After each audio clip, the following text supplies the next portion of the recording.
انتقاد نکردن ما به نظر من لطمه زد. ما انقدر انتقاد نکردیم که یه سری بلند شدن حمله کردن. تو نمیتونی اصلا انتظار داشته باشی از یه آدمی پخته شروع شه یارو. واسه همینه که هیچ ابایی از این که راجع به اشتباهاتمون حرف بزنیم من ندارم. تو 3 روز بیدار بودی کمپین استاپ می‌کردیم، ما 3 روز بیدار بودیم کمپین تو ران می‌کردیم. زیر ساختت رو رسوندن تجربه است. میتونید ساعت‌ها در مورد زیر ساختت صحبت کنید. مثلا کلمه زیر ساخت به AWS نمیرسه. آسانسور من کار نمیکنه داداشم. ما دیر یاد گرفتیم سوال. اون 3-4 تایی هم که به هر واسطه‌ای اینا رو یاد گرفته بودن واقعا گذاشته بودن تو صندوقچه، کلیدش هم گذاشته بودن تو یقه‌شون، مبادا کسی دست بزنه. این دایرکشنی که دادی که آقا حداقل نسل بعدی باید بشنوه و تو پاچه نسل بعد نره رو من خیلی پایم. من شرط می‌بندم سوال. هر ویسی فیلیر داشته به تقصیر خودش بوده با مدل پیمنتش. اگه الان کسی بخواد ایران استارتاپ بزنه نظرت چیه؟ سکوت پیشه کنیم. احساس میکنم روح این پادکست رو بهش برگردوندی، به خاطر اینکه این هدفی بود که من اینو درستش کردم که آقا این حرفا رو بیایم بریم بزنیم.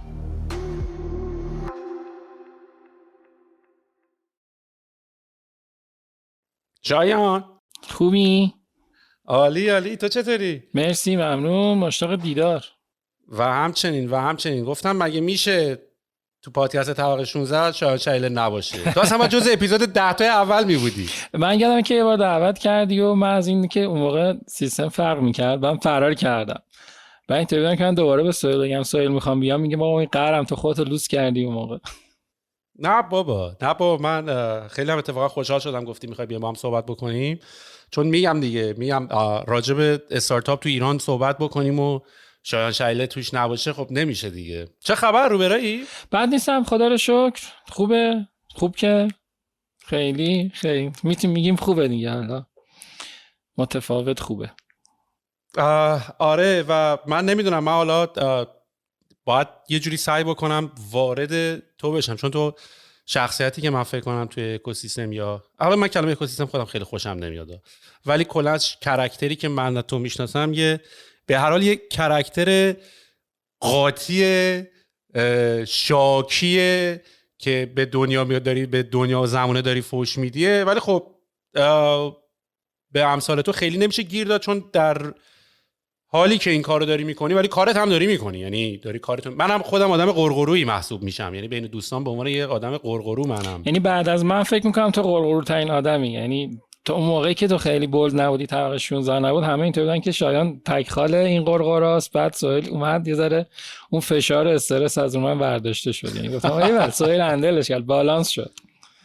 آره ولی قره پروداکتیو دیگه یه جورایی، یعنی داری میگی که یعنی فقط قور نمیزنی که حالا یکی دیگه یه کاری بکنه، شاید داری بلندم فکر میکنی. یعنی من اگه قور میزنم بعدش هم به قور خودم من فکر میکنم، بعد خودم اگه شد یه کاری براش میکنم. ببین حالا خیلی اتفاقی که حالا قوره خب بیشتر شد همه تو توییتر دیدن دیگه، یعنی خیلی که تو این چند ساله که اصلا خیلی ایونت نبود و کرونا و فلان و بهمان اینا، ولی تو توییتر واقعا چیزایی که می‌نویسم نمیدونم اسمش میشه گذاشت قور، اتفاقای بد دیگه. از مثلا تو حوزه اچ آر من خب خیلی می‌نویسم، تو حوزه مثلا محصول اپریشن و اینا خیلی می‌نویسم و همش برام اینطوری که خب یه اتفاق عجیب غریبی معمولا دور و برم میفته، یکی از یکی میشنوم، یکی بلای سرش اومده، چه میدونم یکی اعتماد کرده سفته داده، بعد مدیر عامل مثلا پدرشو در آورده، بعد بیام بگم که آقا مثلا این کار اشتباهیه، یا مثلا تو پروسه استخدام یهو میبینی که پدرش در اومده، بعد میخوای اونو بیا میشنوه، آدم میاد توییت میکنه.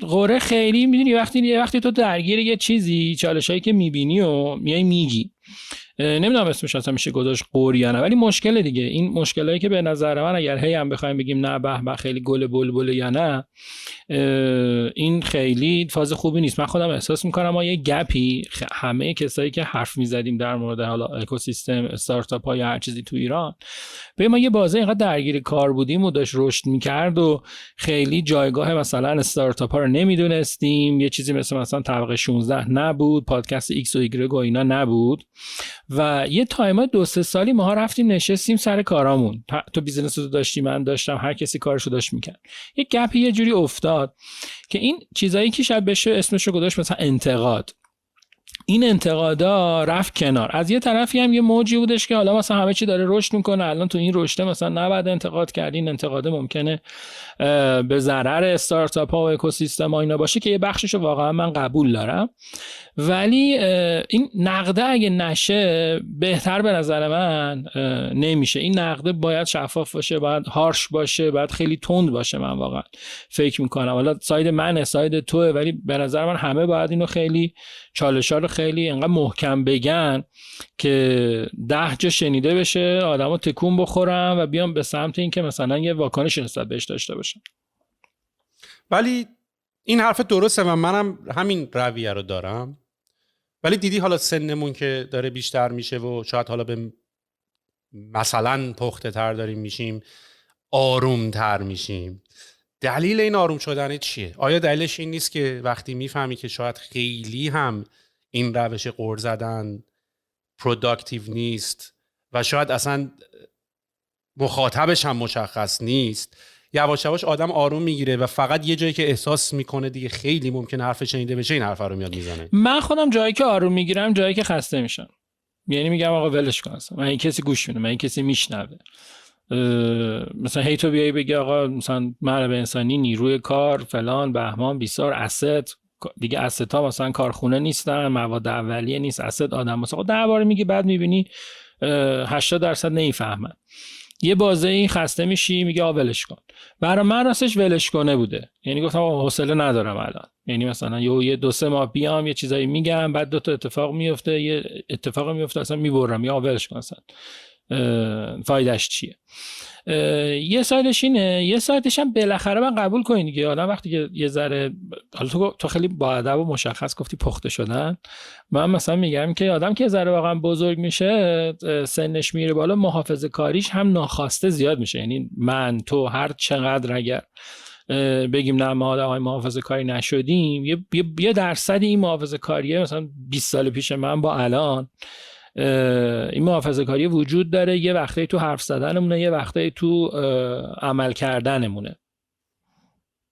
ببین من کاملا با حرفت موافقم، ولی دلیلی که کلمه پخته شدن رو استفاده کردم حالا به معنای رشد مثبت میتونه تلقی بشه، ولی منظور اینه که انقدر یه کاری رو تکرار کردی، یعنی به نظر من تو نمیتونی اصلا انتظار داشته باشی از یه آدمی یهو به دنیا بیاد یا حاضر یه کارو شروع کنی بعد پخته شروع شه یارو.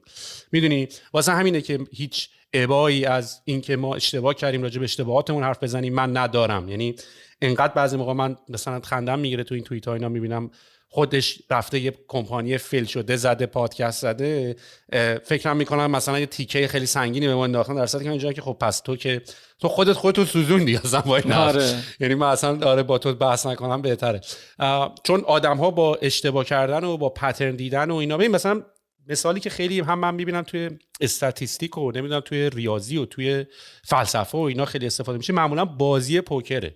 تو میتونی قوانین بازی پوکر رو مثلا خیلی راحت سریع حفظ کنی قبل بازی، مثلا 7-8 تا قانون و این رنکینگ دستا رو، ولی زمانی که خیلی بازی میکنی میفهمی که مثلا احتمال این که مثلا تو پرد بیاد چقدر، احتمال این که تری آف کاینز ریزکاریاشو میفهمی. آره یعنی انقدر این اتفاق میفته که تو یواش یواش پترنی برات شکل میگیره. این کلمه پخته شدنی که من بهت گفتم، یعنی دیدی مثلا اون کسی که روکی اولین بار داره مثلا پوکر بازی میکنه یا مثلا دستش یاس میخوره همه رو آلین میکنه، ولی مثلا اون کسی که خیلی بازی کرده و اینا یواش یواش دیگه میدونه بابا این احتمال همچین هم احتمال بالایی نیست این که حالا من آوردم مثلا پاکت ایسز دارم حتی، ولی اتفاقی که میفته همینه. یعنی من احساس میکنم ما انقدر یه کار رو کردیم این پخته شده، از برای من فکر نمی‌کنم از محافظه کاری بیاد، فکر کنم از این که دیگه میدونم اینجا من دارم کالری سیو میکنم بیشتر، میدونم اونجا دیگه به کار نمیاد، ولی اگه اینجا بزنم شاید بهتره. یعنی من خود منم حتی در اشل کوچیک‌تر تو این میتینگ‌های صبحگاهی دیلی استندآپ با بچه‌ها انقدر قرقر، ولی واسه این همه قرقر بزنی فایده نداره. ولی تو محیط کار ببین، تو محیط کار واقعا با اون فضای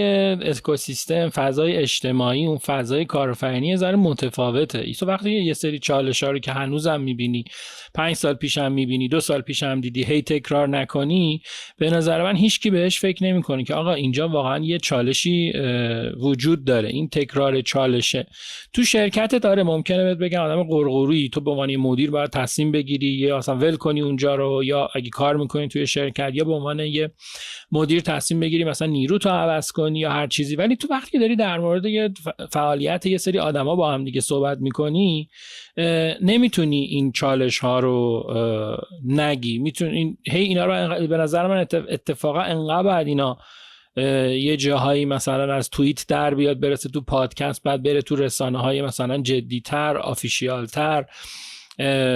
آفیشیال‌تر منظورم رسمی نیست، آفیشیال منظورم که مخاطبایی که شاید مثلا تو تصمیم گیری‌های مثلا دولت و اینا هم باشه، که این چالش مطرح بشه و یه فکری براش توی اکوسیستم سالم البته بخواد این اتفاق براش بیفته. آره میفهمم چی میگی. حالا یه شد خیلی وقت بود با هم صحبت نکرده بودیم و ای کاش من اومده بودم ایران حضوری با هم دیگه میشستیم رو به رو هم صحبت میکردیم. حالا فرصتش پیش نیامد. ولی شایان شلیله جزو کساییه که وقتی من اومدم ایران جزو اولین آدمایی بود که من شناختمش و اصلا کلا توی اون بازه زمانی که من اومدم سال 2014 خب 92 یا 93 بود فکر کنم. آره و من خیلی خیلی سورپرایز شدم توی اون بازی. دقیقاً مصادفم شد با، یعنی من محسن ملایری رو زمانی تو آواتک دیدم که داشتن آواتک رو میساختن. یعنی من محسن آره داشتن در و چوب و در و تخته و اینا داشتن وصل می‌کردن. یعنی اصلا حرفمون صدامون هم به صدا نمی‌رسید، انقدر دریل و اینا میومد تو اون بازه. یعنی من که اومدم ایران دوست داشتم ببینم وضعیت ایران چطوریه. با حمیدرضا آشنا شدم، با هادی فراد آشنا شدم و با تو. یعنی شما 3 نفر این فکر کنم این حلقه‌ای بودین که خیلی پروموتر این داستان تو ایران بودین. یعنی آره فضای اکوسیستم خیلی تبلیغ می‌کردین، خیلی براش انرژی داشتین. فکر کنم نقشه کلیدی توش بازی کردین که اصلا کسی فکر نمی‌کنم بتونه دینای کنه یا منکرش بشه که شماها چه مقداری از این قضیه بازی کردین. ولی میدونم که کارهای خیلی زیادی هم کردی. یعنی اصلا من فکر کنم داستان شایان شلیله یکی از داستانهای از این اوریجینال قضیه است که نمیدونم تو اولین کمپانیت با ای نتورک شروع شد؟ نه ای نتورک اولیش نبود اتفاقا. 2001 بود که ما بیزینس خانوادگی داشتیم، آموزش زبان بود. بعد من اونو تبدیلش کردم به چیز آنلاین از طریق وبسایت و اینجور چیزا که اون خودش خیلی چیز بامزه‌ایه. بعد که موقع اصلا بحث استارتاپ میخوام بزنم و اینا نبود دیگه. یه چیزی ما آشنا شده بودیم بهش وبسایت و واسه اون بیزینس یه سایتی آوردیم. یه چیزی ایمیلی بود که مثلا ارتباطات از طریق مثلا ایمیل توش اتفاق میافتاد که آدمایی که تو شهرهای دیگه هستن بتونن زبان یاد بگیرن. این تقریبا تا سال 89 اومد، 88-89 تعطیل شد. بعد با محسن آشنا شدم و اومدم توی ای نتورک دیگه. یعنی ای نتورک رو راه انداختیم با محسن. و ای نتورک ایدهش از گوگل ادز اومده بود. توی اون موقع فکر کنم اسمش واقعا میتونم صادقانه بهت بگم که نه، برای اینکه اصلا اونقدر ما شناختی به فضای خارج از چیز نداشتیم. واقعا من که حداقل نداشتم. ایدهش بیشتر از جایی اومده بود که یه سری سایت‌ها تو ایران بودن تبلیغ می‌کردن، به اسم کلیک دوز معروف بودن، افیلیت نتورک بودن، ولی بازم میگم جالبیش اینه که اون موقع همش می‌کنن تبلیغات کلیکی.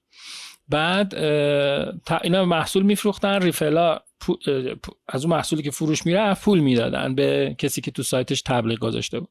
اسمشون هم کلیک دوز بود و چون همیشه کمتر پول میدادن. بعد ما چون تو اونجا که با محسن شروع کردیم به کار کردن چند تا سایت داشتیم، یه سری فروشگاه داشتیم، یه سری سایت های اطلاع رسانی هم داشتیم دیگه. مثلا از اون موقع وبلا هنوز بود، یه شبکه اجتماعی داشتیم به اسم وبز و ما یه سری می‌خواستیم تبلیغ فروشگاهمون رو بذاریم توی این سایت ها. اونجا شد که این ایده اومد که این کارو کنیم. تقریبا همزمان با این بودش که ما دیدیم گوگل هم مثلا یه همچین چیزی داره ها که تو میتونی تو سایت ها تبلیغات کنی و تبلیغ بذاری و بنراتو بذاری تو گوگل، اون تو سایت های مختلف پخش بکنه. ولی یه ذره جنسش از نیازمون اومد دیگه، چیزی به اسم مثلا ادتک و اینا که اصلا اون موقع نمیشناختیم که. ولی از نیازه اومد و دیولپش کردیم و تو 2-3 سال هم رشد خیلی زیادی داشت دیگه. انقدر رشد کرد که تقریبا تمام اون فروشگاهایی که داشتیم 6-7 تا بیزینس کوچیک داشتیم ما با هم دیگه که همه رو دونه دونه بستیم دیگه. محسن تمرکزش گذاشت رو آواتک، من تمرکزم گذاشتم توی ای نتورک. خب ببین تو زمانی که این نتورک رو شروع کردی، خب حالا شاید ایده اولیه‌اش رو مثلا خیلی اوریجینالی به ذهنتون رسید، ولی وقتی زمانی که شروع کردین دیگه بعدش که دیگه خبر داشتین، یعنی به هر حال شما تقریبا مدل گوگل ادز رو کپی کردین که اینو اصلا، یعنی دارم از نظر چیزی میگم از نظر یعنی کار درستی کردین که کپی کردین، به خاطر اینکه همچنان این آرگومنت رو من دارم میبینم که کپی کردن چه ارزش کار، مگه چه هنری کردین، میدونی. منم خیلی اینو قبول ندارم راستش. ببین تو یه مارکتی که چیزی نیست تو میتونی اونو کپی بکنی. بعد تو آخه کمپانی بزرگ دنیا رو هم نگاه بکنی، مثلا یه چیزی اپل از یکی کپی میکنه، یه چیزی مثلا در میاد. امروز تو سامسونگ ترند میشه، همه میگن اینو مثلا چند سال پیش مایکروسافت همون گوشه گذاشته بود. کپی کردن خالی شاید جذاب نباشه، شاید بیزینس خوبی باشه، ولی برای کسی که مثلا خیلی نرده شاید جذاب نباشه. ولی وقتی اینو کپی میکنی یه عدد ولیوی کنارش میذاری، اون چیز باحالی. من فکر کنم جالب ترین چیزی که ما از گوگل اون موقع برداشتیم تبلیغات رایگان گوگل بود. تو اون موقع که با گوگل تبلیغ میکردی قبل از اینکه سایتت وریفای شه، یا موقعی که گوگل تبلیغات نداشت توی سایت میومد چیز میکرد، میومد تبلیغات یه سری چریتی ها رو نشون میداد و تبلیغ نشون میداد، بهت هم گفت آقا من اینقدر چریتی نشون دادم و این باعث میشدش که تو بیزینس مدل هیچ وقت بتونه ایمپرشن و تبلیغ رو با هم دیگه بالانس کنه و تبدیل نشه به کلیک دزدی. اون بیزینسی که قبلا بیزینس مدل که قبلا تو ایران کار میکرد اینطوری بودش که وقتی که امروز مثلا 10 تا فروشگاه بودن تبلیغ میکردن، من به اندازه 50 تا فروشگاه تبلیغ داشتم، بعد به اندازه 40 تا فروشگاه تبلیغو نشون میدادم، ولی چون پول بهم نداده بودن به پابلیشرها پول نمیدادم.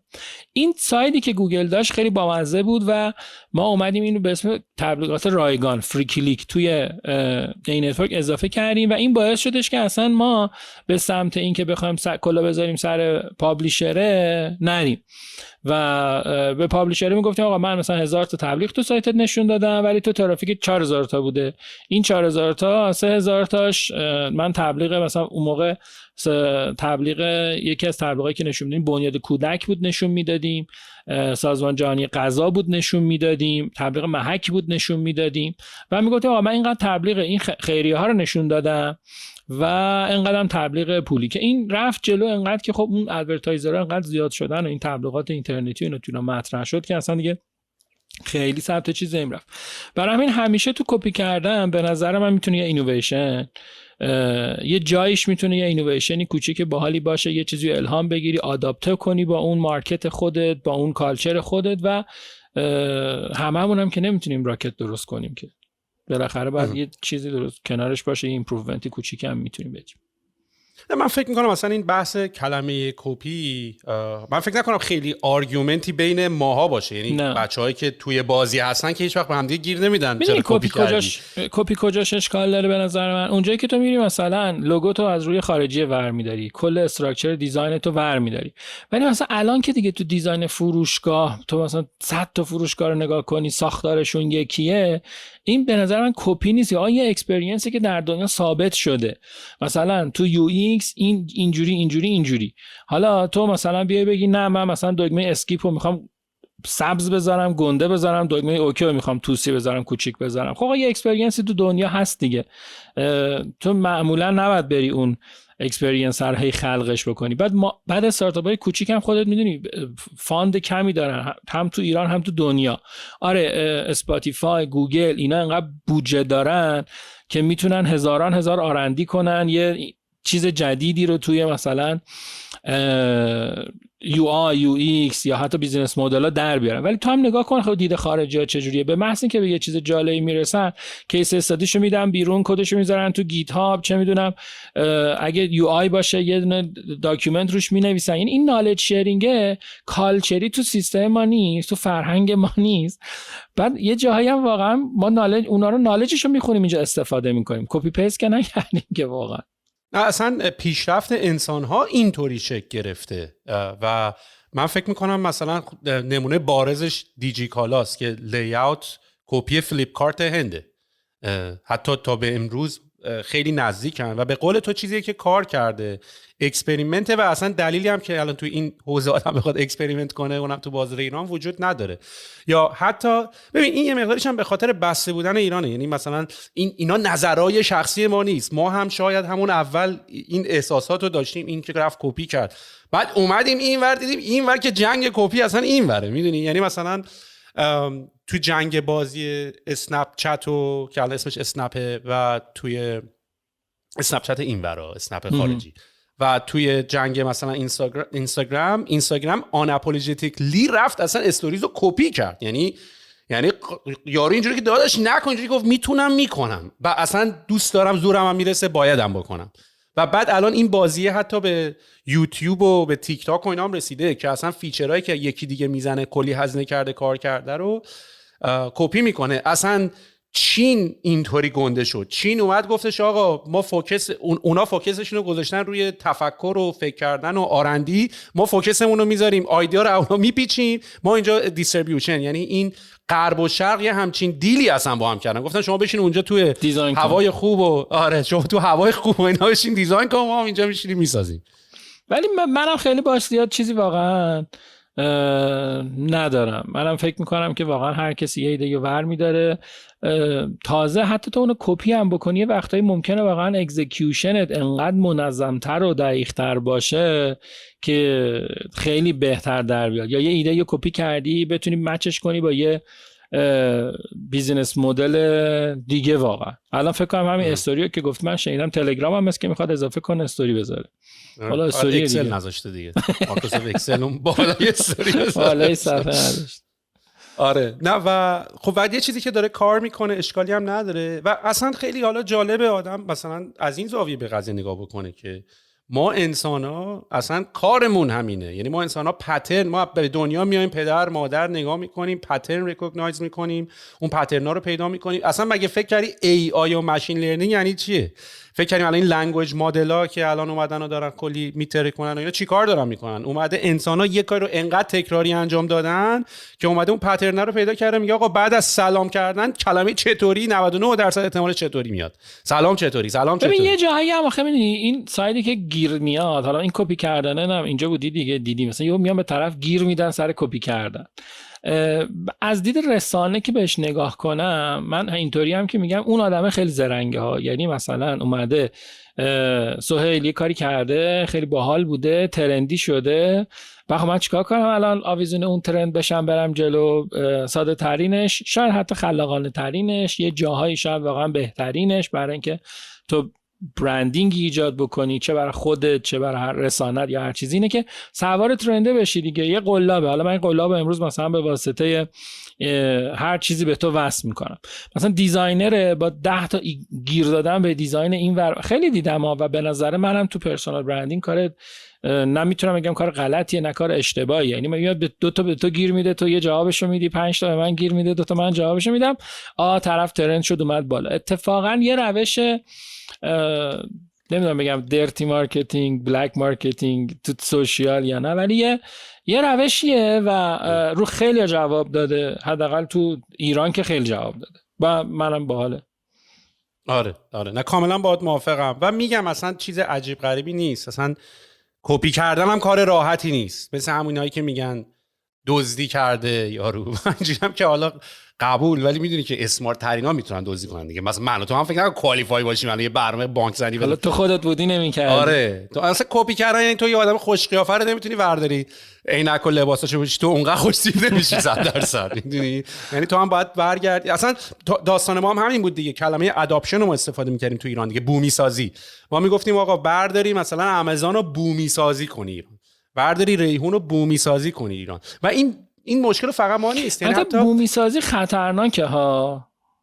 نه بومی سازی به معنای این که تو من بومی سازی به معنای این که یه سری چیزا به فرهنگ و روش کشورت بخوره. مثلا خب الان ایر بی ام بی توی مارکتینگش برای هر کشوری داره سعی میکنه حداقل مثل، یعنی همون تبلیغاتو نمیاد که تبلیغاتی که مثلا تو تگزاس داره نشون میده رو بیاد بذاره یه جای دیگه، داره تبلیغاتشو بومی سازی میکنه. این مشکل زبون فارسیه. ببین تو لوکالایز میکنه. ما وقتی که میگیم بومی سازی، نمیدونم حالا شاید واقعا زبون فارسی نمیکشه تو زبان تخصصی، نمیدونم اصلا هیته من نیست، ولی تو وقتی که میگی لوکالایز، تعریفی که تو تمام آرتیکل‌های خارجی در مورد لوکالایز کردن میاد، مسیج مارکتینگ، چه میدونم پیمنت لوکال، کاستمر سرویس به اون زبونه، یه جاهایی مثلا گاید بوک ها رو عوض کردن، لوکالایز کردن دیگه، مثلا انگلیسی بوده به گلوبال بوده، حالا داره لوکالایز میشه، یه جایی مثلا مرچنت ها عوض شن، یه جایی تامین کننده عوض شه یا نه. بومی سازی یه چیز خطرناکیه. مثلا اون بازه زمانی که تو ایران کارآفرینی بود، بعد قبل از این که اصلا این سیت استارتاپ ها بیاد، مثلا یه کسی که یک کارخونه زده بود، چه میدونم پدر کوه رو در میآورد، تمام طبیعت رو نابود میکرد، مثلا یه چیزی تولید میکرد، چون 3000 تا کارمند داشت یا 3000 تا کارگر داشت، بهش میگن کارآفرین برتریه، بیشترین تعداد استخدامیه رو داشته. این ترجمه کارآفرینی بود قبل از این که مثلا این اکوسیستم استارتاپ ها و کارآفرینی تو ایران میشه. بومی سازی هم خطرناکه. وقتی میگی مثلا بعضی اشتباه میگیرن، یا مثلا ما بریم حالا سرچ انجین رو بیاریم خودمون از اول بشینیم بنویسیم، یا ما بریم مثلا فلان چیزو برداریم خودمون بیاریم بنویسیم. لوکالایز به نظر من یه چیز خیلی کوچیک‌تریه. یعنی تو یه سرویس، یه بیزینس مدل رو میبینی این بیزینس مدل به دلیل عدم وجود کردیت کارت توی ایران کار نمیکنه، یا به دلیل مشکلات شیپینگ این تو ایران جواب نمیده، من بیام اینو بیارم اینجا لوکالایزش کنم. من خودم اینو اینطوری روش اسم میذارم، تا اینی که مثلا صرفاً بومی سازی که خیلی کلمه خطرناکیه به نظر من، یهو سرچ انجین ملی میاد، یهو مسنجر ملی میاد، یهو مثلا چه میدونم ویندوز ملی میاد، یهو مثلا اپراتور ملی میاد، و اینا خیلی چیزه. واژه تخصصی که یکی واقعا بخواد تفاوتش رو احساس کنه که یه بیزینس مدلی رو بیاره، به نظر من دقیقاً لوکالایزه که همه جای دنیا هم دارن میکنن. یعنی من فکر نمی‌کنم مثلا بعد فقط آنلاین نیست، شما مثلا نسکافه رو نگاه کن، تو دنیا تو طعمش تو کشور با کشور فرق میکنه، مدل بسته‌بندیش فرق میکنه، مدل باندلینگش فرق میکنه، تبلیغاتش فرق میکنه. و آره لوکالایز خیلی به نظرم کلمه درستیه. البته شاید منم خیلی زیاد فارسی رو پاس نمیدارم.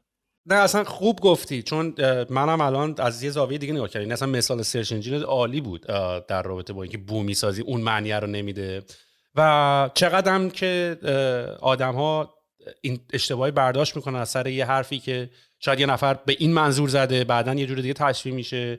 و با سپاس از شما به خاطر اینکه این داستان این، چون ما این بحث این که چقدر انگلیسی شما میزنین که داریم ما رو، که البته حقم میدن ها، یعنی من حق میدم بعضی موقع، من خودم هم اگه بعضی موقع پادکست های خودم رو نگاه بکنم تا یه حدی منزجر کننده هست وقتی خودم رو میبینم، ولی ما انقدر اصلا برای من اینجوریه که آقا براتون سوال نشده که چرا من با این همه مهمان دارم صحبت میکنم هممون یه جور صحبت میکنیم، یعنی من نیستم یعنی من اینو میذارم به شور طرف که اینو ازش بگیره. من همون روز اولی هم که اومدم ایران جالب بود، همینجوری حرف میزدیم، یعنی اصلا چیز عجیبی نبود. ببین آخه میگم، باز دارم تجربه خودم میگم، یه سری حمله میکنن همیشه روی این که مثلا چرا اینا رو فارسی نمیگیم. مثلا لیدرشپ، مثلا منیجمنت، ماکرو منیجمنت، مثال همین لوکالایز کردن. ببین اینا یه سری تعریف داره، تو دنیا داره استفاده میشه. من وقتی که میرم انگلیسیه رو میخونم، حالا حتی مثلا کسی که زبانش هم خوب نباشه، یعنی در حدی زبانو بدونه که مثلا علمی بتونه بخونه بفهمه مفهومش چیه، خیلی به نظر من اون کلمه ها دایرکت تر مفهوم رو رسوندن، مفهوم رو میرسونن. تو فارسی که میاد سخت میشه. یا تو مثلا لیدرشپ رو میگی بعد لیدرشپ رو میای مثلا فارسیشو میذاری رهبری، بعد اصلا رهبری در فرهنگ ایران یه چیزی که تو پیروش باشی، بعد اصلا تو میام اینو حالا میخواد گیر میکنی، بعد نمیتونی بگی لیدرشپ، نمیتونی بگی رهبری، بعد نمیدونی اون کالچر تو چی کار کنی. خب خیلی راحت بگین آقا لیدرشپ تو منیجمنت یعنی همین دیگه، حالا چرا بیای مثلا اسم روش بذاری. یه دلیل دیگه هم اینه که ما روی این کلمه ها مستندات علمی دانشگاهی که کار نکردیم. ببین تو اکوسیستم دنیا، یونیورسیتی ها، دانشگاه ها، مرکز تحقیقاتی و مطالعاتی جایگاهی داشتن. انقدر در مورد اینا تحقیق کردن، نوشتن به روز کردن، نوشتن مفهوما درست شده. ما نمایی ها یه چیزی میاد صاف یه کلمه واسش میذاریم، بعد اصلا بعدای کالچریشو نمیبینیم، بعد میریم این کلمه رو شروع میکنیم به 10 نفر گفتن. خب 10 نفری که اونقدر نخونده باشن در مورد این برداشت اشتباه میکنن دیگه. مثلا لوکالایز میذارن، بومی سازی، لیدرشپ رو میذارن، رهبری، 4 تا تغییر اینطوری میذارن، بعد یه چیزی در میاد شترگاو فلنگ میشه، اصلا نمیدونید مثلا چی بوده. آره بر همین من خیلی تاکید دارم که برای اینکه اونقدر داکیومنت های ما، مطالب آموزشی ما اونقدر بروز نیست، اونقدر پخته نیست و خیلی ها واقعا میان از داکیومنت های انگلیسی استفاده میکنن، مجبوریم راستش بریم سراغ کلمه انگلیسی. این که دغدغه ادبیات فارسی که دغدغه من نیست، دغدغه دیولپ کردن یه محصول و یه بیزینس دغدغه منه. اگه اونا اومدن به ما رسیدن، خب آره من میام مثلا اضافه میکنم. یه سری کلمه ها جا افتاده، مثلا نمیدونم پیامک. من خودم خیلی وقته که دارم مثلا ایمیل میزنم، مثلا بنویسم از طریق پیامک برای شما ارسال میشه، نمیام یا بنویسم به فارسی SMS یا بکنمش انگلیسی. یه سری کلمه ها جا افتاده، بیشترم کلمه هایی که قبلا مشابه نداشته، ولی یه سری جا نمیفته دیگه. مثلا شما خودو بکشی وقتی که رایانه جا نمیفته، هم میگن کامپیوتر، مثلا رایانه یا مثلا تبلت جا نمیفته، بعد تو یه کلمه تخصصی بیاد مثلا اون جا بیفته، سخته. خیلی هم به نظر من توجه کرد به اینکه انگلیسی نگو. آره جالبش هم اینه که اون کسی کامپیوتر رو میشنوه فکر نمیکنه دارن انگلیسی حرف میزنن، اون کلمه‌ای که نمیفهمه رو بیاد بدگیر میده که کامپیوتر رو هیچ بدگیر نمیده چون جا افتاده. بهونه‌ش هم اینه که من 10 سال آمریکا بودم، اینطوری که ما حرف نمیزنیم شما اینطوری حرف میزنید. من اینجوریام که باشه، ولی احتمالاً من الان با تو صحبت کنم 10 سال آمریکا بودی نمیتونی با من حرف بزنی. من خیلی بخوام مثلا اگزاجره بزنم، میگم مثلا میرزا قاسمی رو برداری اون و مثلا نمیدونم میرزا رو چی ترجمه کنی به انگلیسی، قاسمی رو چی ترجمه کنی، بعد یه اسم میذاری روش. خب اسمش میرزا قاسمی دیگه، همه جای دنیا بهش میگن مثلا کباب. آره. مثلا چرا مثلا بیام اسم جدید بزنم؟ من حتی یه چیز دیگه رو داشتم بهش بگم. چون من اولین باری که مثلا اومدم به شکل آکادمیک اینور درس خوندم، خب ببین ما خیلی چیزا رو تو ایران حفظ کردیم. مثلا ما تو فیزیک F میشه فورس، خب ولی من اون موقع که نمیدونستم، من تا زمانی که بیام بیرون نمیدونستم F میشه فورس، که اگر میدونستم چقدر راحت‌تر تو ذهنم میبود. همش F مساوی با نیرو، F نیرو بکن تو کله، حفظ کن تا الانم یاد رفته. مثلا G مثلا جاذبه، در صورتی که گراویتی من اگه میدونستم G میشه، یعنی ما هیچ شیمی 1 استو 2 استو اصلا نفهمیدیم چی حفظ کردیم. من تازه به خدا شروع کردم آکادمیکشو خوندم 2000 افتاد. آره اتفاقا خیلی راست میگی، تو فرمولا واقعا مثلا گیج میشد آدم، مثلا چرا جی، چرا مثلا ای، نه نمیدونستی که. آره بعد بهمونم نمیگفت یارو، مثلا معلمی که نمیومد خودش هم حتما نمیدونست، خودش هم حفظ کرد. و بعد من تازه یکم علم شیرین شد یهو، میدونی یهو تازه دیدی چقدر روون شد قضیه. و درست هم میگی دیگه. یه مثال دیگه هم حتی بزنم، حالا فقط من این حرفا رو ما داریم میزنیم برای اینکه دعوت بکنیم از افرادی که همچین طرز تفکری هم دارن، give it another chance، یه مهلت دیگه بهش بده، شاید تو هم مثلا راه افتادی. ولی مثلا من این مثال قبلا هم زدم، حتی بعضی جاها مثلا کتاب گفتگو با خدا رو که من خیلی مثالشو زدم، یا حتی کتاب هری پاتر، من با اینکه اینو دوتا رو فارسیشو خوندم، با اینکه من همه زندگیم تقریبا نصف زندگیم هم ایران بودم، این اصلا اونجوری که من اینور بودم هم نیست، ولی فارسیش خیلی سنگین تر بود، بخاطر اینکه کلمه‌های انگلیسی که شاید خیلی روال‌تره رو به فارسی برگردونده بودن، فارسیه رو نمیفهمیدی، میدونی، ولی انگلیسی خیلی روون‌تر و ساده‌تر و اصلا شیرین‌تر بود. و این مثال مثلا تو کار زیاده.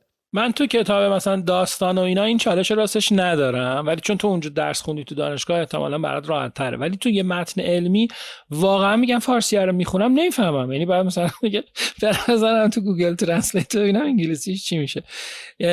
تو متنای داکیومنت های تخصصی من واقعا این مشکل دقیقاً تو داری، انگلیسی رو میخونم میفهمم قشنگ کانسپتش چیه، منظورش چی بوده، چرا اینو گفته چرا اونو گفته، ولی تو فارسی گیر میکنم.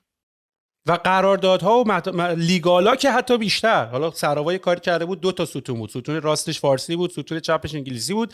من که همیشه انگلیسی رو میخوندم چون به خاطر اینکه حالا قبلا تجربه فاندریزینگ و اینا رو داشتیم، ولی فارسیه مبنی بر مصوبه. من اصلا نمیفهم به خدا ادوارد جبرش تو یعنی اصلا واقعا نمیفهم چی نوشته، خیلی سخت نوشته. یه خاطره با مزه تعریف کنم اینجا. یکی یه ایمیل زده بود، پایین ایمیلش نوشته بود علی ای حال، نمیدونم مثلا میدونی علی ای حال چیه یا نه. بعد یکی از بچهای ما نمیدونست این کلمه چیه، بعد یهو ریپلای زده بود رو ایمیله که این علی ایحال کیه شما استخدام کردین. من این ایمیل در مورد یکی دیگه زدم، مثلا علی ایحال رو نمیشناسم. یعنی ببین، یعنی این اصلا خیلی این استفاده از این کلمه عجیب غریب توی داکیومنت ها، تو نامه‌نگاری‌ها خیلی سختیه دیگه. آقا چرا باید این کار بکنی واقعا؟ یا مثلا یه داکیومنت دیگه من چند وقت پیش خونده بودم، نوشته مردی در میان.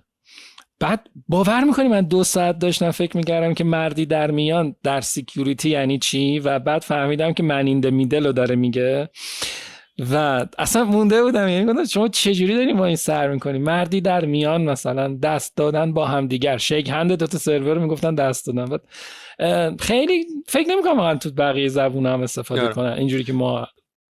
به اضافه اینکه ماهیت استارتاپ هم یه مقداری بخوای نخوای، حالا با کامپیوتر با سرویس های دیگه است، بخوای نخوای با سرویس های خارجیه، بخوای نخوای با اوپن سورس داری، یعنی انقدر هی به تورت میخوره که بهتره که دیفالت رو بکنی انگلیسی. حالا به خاطر 4 تا ایمپلویت نمیتونن حرف بزنن. ما یادم با دیفالت کمپانی ما حتی مکاتباتمون و ایمیلمون همه انگلیسی بود، یعنی خیلی چیز عجیبی نبود. میگم امیدوارم فقط بقیه با یه دید بهتر و یه نگاه بهتری به این قضیه نگاه بکنن.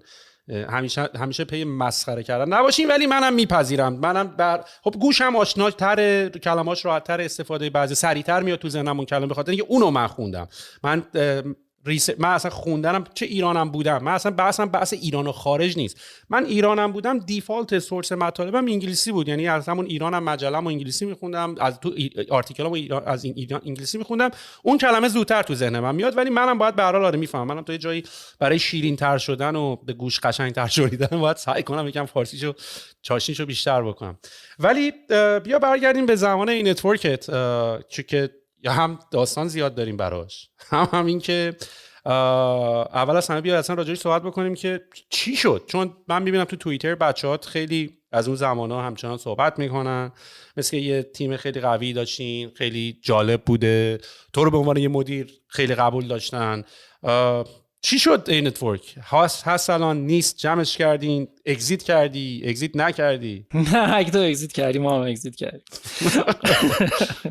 این ساید داستان فکر میکنم خیلی شبیه داستان تو، اصلا واردش نشیم. نمیدونم. بعد چیزی که اتفاق افتاد، ما این محصولی رو درست کردیم و این محصول خیلی سریع رشد کرد. یعنی راند اول پول گرفتیم، بعد رفتیم جلو، سرعتش خیلی زیاد بود. مثلا اینوستمنتی که بعد توی 1 سال خرج میشد مثلا نزدیک 2 سال کش اومد، چون ترنوورمون رفت بالا. بعد دوباره پلان کردیم که یه اچیومنت های دیگه بزنیم و بریم واسه یه ریز بعدی. دوباره یه پریفاندی گرفتیم. پریفانده واسه یه گپ 3 ماهه بود. این بریج چیز میگفتم بهش، این فاند بریج چی بود؟ یه پولی کوچیکی میگرفتی. یعنی الان بازم میگم بریج چیه؟ فاند چیه؟ بریج فاند چی بگیم فارسیش؟ پول پولی گرفتیم. پولی گرفتیم از این استپ به اون استپ. اونم مثلا قرار بود تو 3 ماه باشه. اینوستمنت دیگه خودت میدونی چالشای همیشگی داشت و اینا. اون کش اومد، دوباره پول تموم نشد تو 3 ماه و اینا، برای اینکه ترنوور خیلی ترنوور بالا. این رشد کرد و ما 4 نفر بودیم، 4 نفر 5 نفر فول تایم بودیم. بعد 2 نفرم پارت تایم با ما بودن، یعنی یه تیم 6 نفره، 2 تا پارت تایم و دورکاری. اون موقع دورکاری مد نبود ولی ما دورکار داشتیم. یوهو اومد تو 1 سال شد 17 نفر، سال بعدی شد 27 نفر، سال سوم 40 خورده ای، سال چهارم رسید به نزدیک 53 یا 57 نفر. اگه بخوام بگم چی شد، باید بهت بگم بلد نبودیم. یعنی امروز اگر بشینم نگاه بکنم به عقب، میتونم بگم که بلد نبودیم با یک کمپانی 50 نفره چی کار کنیم. بلد بودیم و مطالعه کردیم و سخت پاره شدیم راستش که یاد گرفتیم چجوری 4 نفر بکنیم 53 نفر بدون اینکه چالش HR داشته باشیم، بدون اینکه مثلا امروز این نیرو بره شکایت بیمه کنه، اون فردا اون مشتری بیاد دم در رو بکوبه، اون که بدون هیچ چالشی کمپانی رو تا اینجا رسوندیم. ولی یه اصولی رو بلد نبودیم، صفر بودیم در مورد اینوستمنت. حالا باز تو تجربه شاید یه ذره مهاره داشتیم، ما که صفر بودیم. یعنی مثلا اگه بهمون میگفتن کش فلو دفعه اولی بود میشنیدیم، اگه بهمون میگفتن لون دفعه اولی بود که میشنیدیم، اصلا نمیدونستیم کانسیکوئنس ها و تبعات بعدیش چیه و یه جای پریپر نبودیم برای اتفاقی که میفته. یهو رسیدیم به یه جایی که مثلا سال 95 بود 96 بود، مثلا فروش 1 میلیارد و 600 تارگت زده بودیم تو مثلا نه دی بود یا آذر بود، مثلا همه داشتیم پاره میشدیم از خوشحالی. بعد 1 میلیارد و 600 الان میشه 20000 $30,000 چقدر اون موقع 1 میلیارد و 600 خیلی پول بود، واقعا خیلی پول بود. یعنی و اومدیم که اسکیل کنیم و به نظر من سخت‌ترین جاییه که همه ی کمپانی حتی الان هم تو ایران باش چالش دارن اسکیل کردن. اسکیل کردن یا پول بی انتها میخواد یا تجربه از اون چاله رد شدن. تو اسکیل کردن پارتنرشیپ خیلی چیز بود. یعنی برخلاف اینکه ایرانی‌ها معتقدن که اگر شریک خوب بود خدا بر خود شریک داشت، خوب یا بد، اشتباه، درست یا غلط، این سایدش هنوز نمیدونم. من روز اولی که کار کردم شریک داشتم، از اول بچه میدونم 20 سالم بود بابام شریکم بود، بعد محسن ملایری بود و همینطوری جلو، بعد سعید و سرابا و اینا. تو این شراکت کانفلیکت آف اینترست های زیادی به وجود اومد. توی همین که شراکت شکل بگیره و ای نتورک تبدیل بشه به گروه پی پی جی و بشه تقریبا در حدود 12 تا شرکت کوچیک کوچیک کنار هم، ترکید، یه جورایی ترکید واقعا، به دلایلی که من کاملا گیواب کردم و اصلا خسته شدم، استعفا دادم از مدیر عاملی، از هیئت مدیره، به توی بازه مثلا یه سال همه رو دونه دونه اومدم بیرون. و در نهایت اتفاقی که افتاد این بودش که یه محصولی از یکی از کمپانیایی که تو زیر مجموعه بود اینوست کرده بودیم توش به اسم ادرو و کل اون تشکیلات اکوایر شد تو دیجیکالا و تبدیل شد به اون تیکه‌ای که تو دیجیکالا به عنوان افیلییت، نمیدونم مثلا هنوزم دارن از اون استفاده میکنن یا نه، ولی تبدیل شد به افیلییت دیجیکالا که کدی بود که سایت های مختلف میذاشتن، محصول میومد و اون ادزی که توی دیجیکالا لابلای سرچ و اینا میومد نمیشه اصلا ادز بای ادرو، بعد شد ادز بای دیجیکالا و اینا. نمیدونم الان اصلا چه اتفاقی افتاد ولی کلش رفت توی اونجا و حل شد. من واقعا چی شدشو همین میتونم بگم ما اصلا نمیدونستیم. اینا همه اتفاقها و ترمز هایی بود که اگر امروز یکی بیاد به من بگه من یه استارتاپ زدم، یه سراوای جدیدی اومده، حالا اسمش مثلا مراواه اومده و داره میاد و اینا از پول از خارج اومدن، اینا 10 تا ترمز اینوستمنت رو امروز یاد گرفتم که میتونم بهش بگم که مثلا اینا رو بذار حواست باشه که مثلا اینجوری و اینجوری و اینجوری و اینجوری نشه. بلد نبودیم، برامون خیلی تازگی داشت. یعنی فکر کنم مثلا هر اتفاقی که تو ریحون تجربه کردی ما 2 سال قبل بدون اینکه هیچ تجربه‌ای داشته باشیم، باز شما تو ریحون خیلی وقتا یادم با بقیه تیم‌ها مشورت می‌کردین در مورد ترمش. 10 تا تیم بودیم کنار هم دیگه، ما یه دونه پرت ویلون اینور بودیم و این تجربه نبود، نسلی نبود که این تجربه رو به ما انتقال بده. اولش گفتی از اکوسیستم بعدم میاد. ببین اکوسیستم کلمش من خودشم بدم میاد. ببین اکوسیستم یعنی آدم خوب آدم بد، یعنی گیاه جان داره، چه میدونم اون لجنخواره، اونی که تخم میذاره، اکسیژنش، آبش، اینا همه در یه سیکلی با هم دیگه میچرخن ما همیشه این اکوسیستمه و به یه جایی که داشت میرسید که این اکسپریانس، این تجربه برسه به نسل بعد، منفجر شد.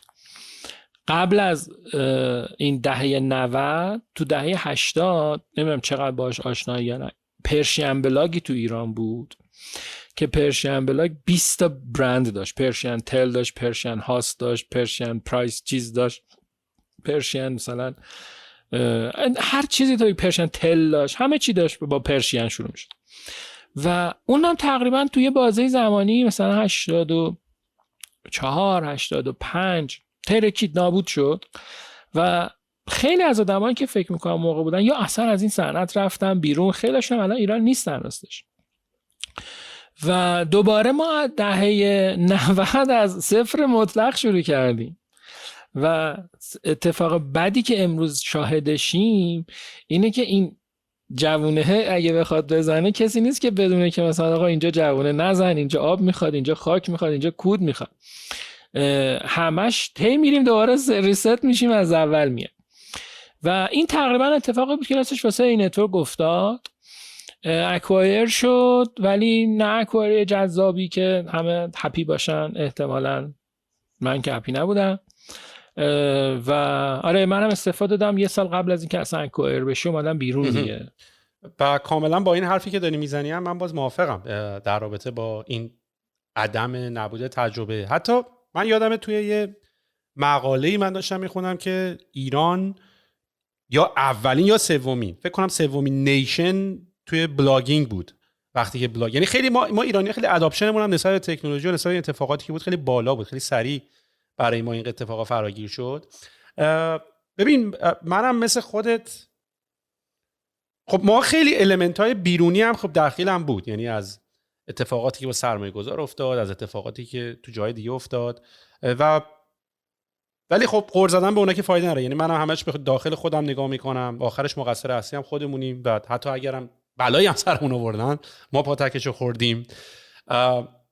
ولی کلمه اکوسیستم که حالا شاید مثلا میگیم جالب نیست، به خاطر اینکه من اینجا آخه دارم به چشمه میبینم. یعنی میدونی مثلا اینجا مثلا VC ونچر کپیتال مثلا اگه حتی میاد 10 میلیون دلار هم مثلا ریز میکنه، یارو مثلا توی فیسبوک و آمازون و گوگل و اینا اینوستمنت داره، میاد 10 میلیون هم میده به یه استارتاپ دیگه، دوباره از اون 10 میلیونی که میده به یه استارتاپ دیگه، اون استارتاپ احتمالاً رفته مثلا یه 20% باجت گذاشته برای ادز و مارکتینگ و اینا، دوباره اون پوله برمیگره میره توی فیسبوک و گوگل ادز و اینا که دوباره خودش اینوستور اونا هم هست.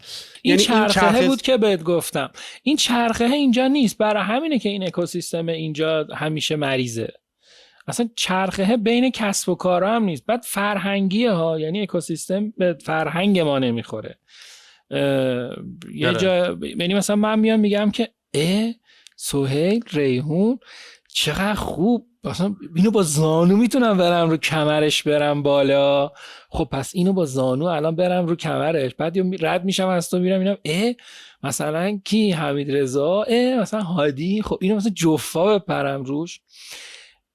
چون هیچ وقت این سیکل نرسیده به چرخ بعدی. ببین من یه بار بعد این بله ها رو سرم آورده باشم یا سر بقیه آورده باشم، رفته باشم به یه جایی رسیده باشم و دوباره برگردم از اول. یعنی این خیلی اشتباهی که ما فکر کنیم مثلا تو سیلیکون ولی الان همه نه همه مثلا دنبال نه اینکه نه همه اونجا هم قطعا دارن میخوان جیب همو بزنن، اونجا هم حتما همه تو جنگ خیلی شدیدی هن در مورد اینوستمنت و اینا.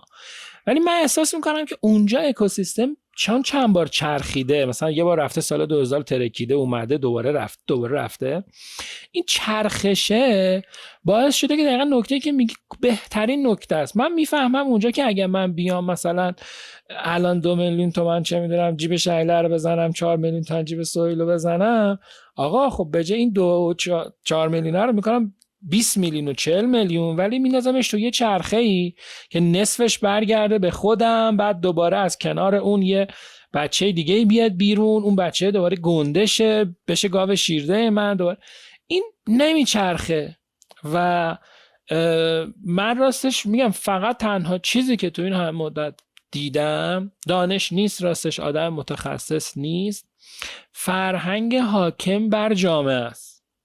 حالا جامعه شناسی طور نمیتونم بگم چرا اینطوری شدیم که، ولی میتونم بگم آقا من منافع شخصی خودم همیشه بهش اولویت دادم و تو هم شاید این کاری کردی، او ایکس هم کرده، ایگرگ هم کرده و هیچ وقت نشده که مثلا تو این جامعه یکی بگه ببین منافع شخصی من در گروه انقدر منافع، انقدر واقعا انقدر منافع شخصی سهیله، یا من منافع خودم رو جوری بچینم که بگم که آقا من وقتی میتونم مهم بشم، بزرگ بشم که این منافع شخصی من در راستای منافع شایان و سهیل باشه. تنها چیزی که یاد گرفتیم این یه تیکه از یه کیک بزرگ خیلی بهتر است. اینوستر هم همیشه به ما گفته که درصد بیشتری بگیره در حد ببینید کیک کوچیکی این تا اگه یه تیکه از این کیک بزرگه رو داشته باشی خیلی بیشتر میاد. 100% هیچی که هیچی نیست. مثلا واقعا پفک به بچه میدن مثلا میخوام گولش بزنم یا گولت بزنم. این واکنش اینوستورها با استارتاپ هاست به نظر من و من راستش چالشش رو فرهنگی میبینم، قانونی هم که انقدر درد سر داریم که اصلا نمیتونی بری یقش رو بگیری که بگی مثلا یه موقع یه چالشی وجود داره اجتماعی فرهنگی، تو میگه آقا قانونی میرم شکایت میکنم این جا میفته درست میشه. این تلخه ها ولی هست دیگه. نمیایم منافعمون رو همسو کنیم، یعنی میگه ما منافع منو کسی سمتش نیاد.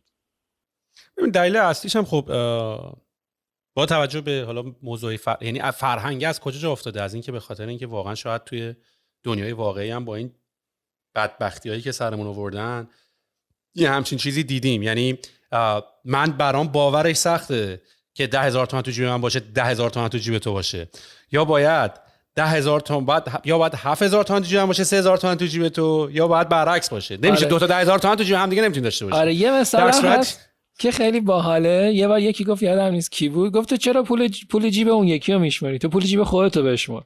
و چقدر دیدم که حرف قشنگیه. یعنی اگر من مثلا از این کار 100,000 تومان گیرم اومده راضیم ازش، چرا من برم بشمارم ببینم تو جیب اون یکی چقدر پول رفته.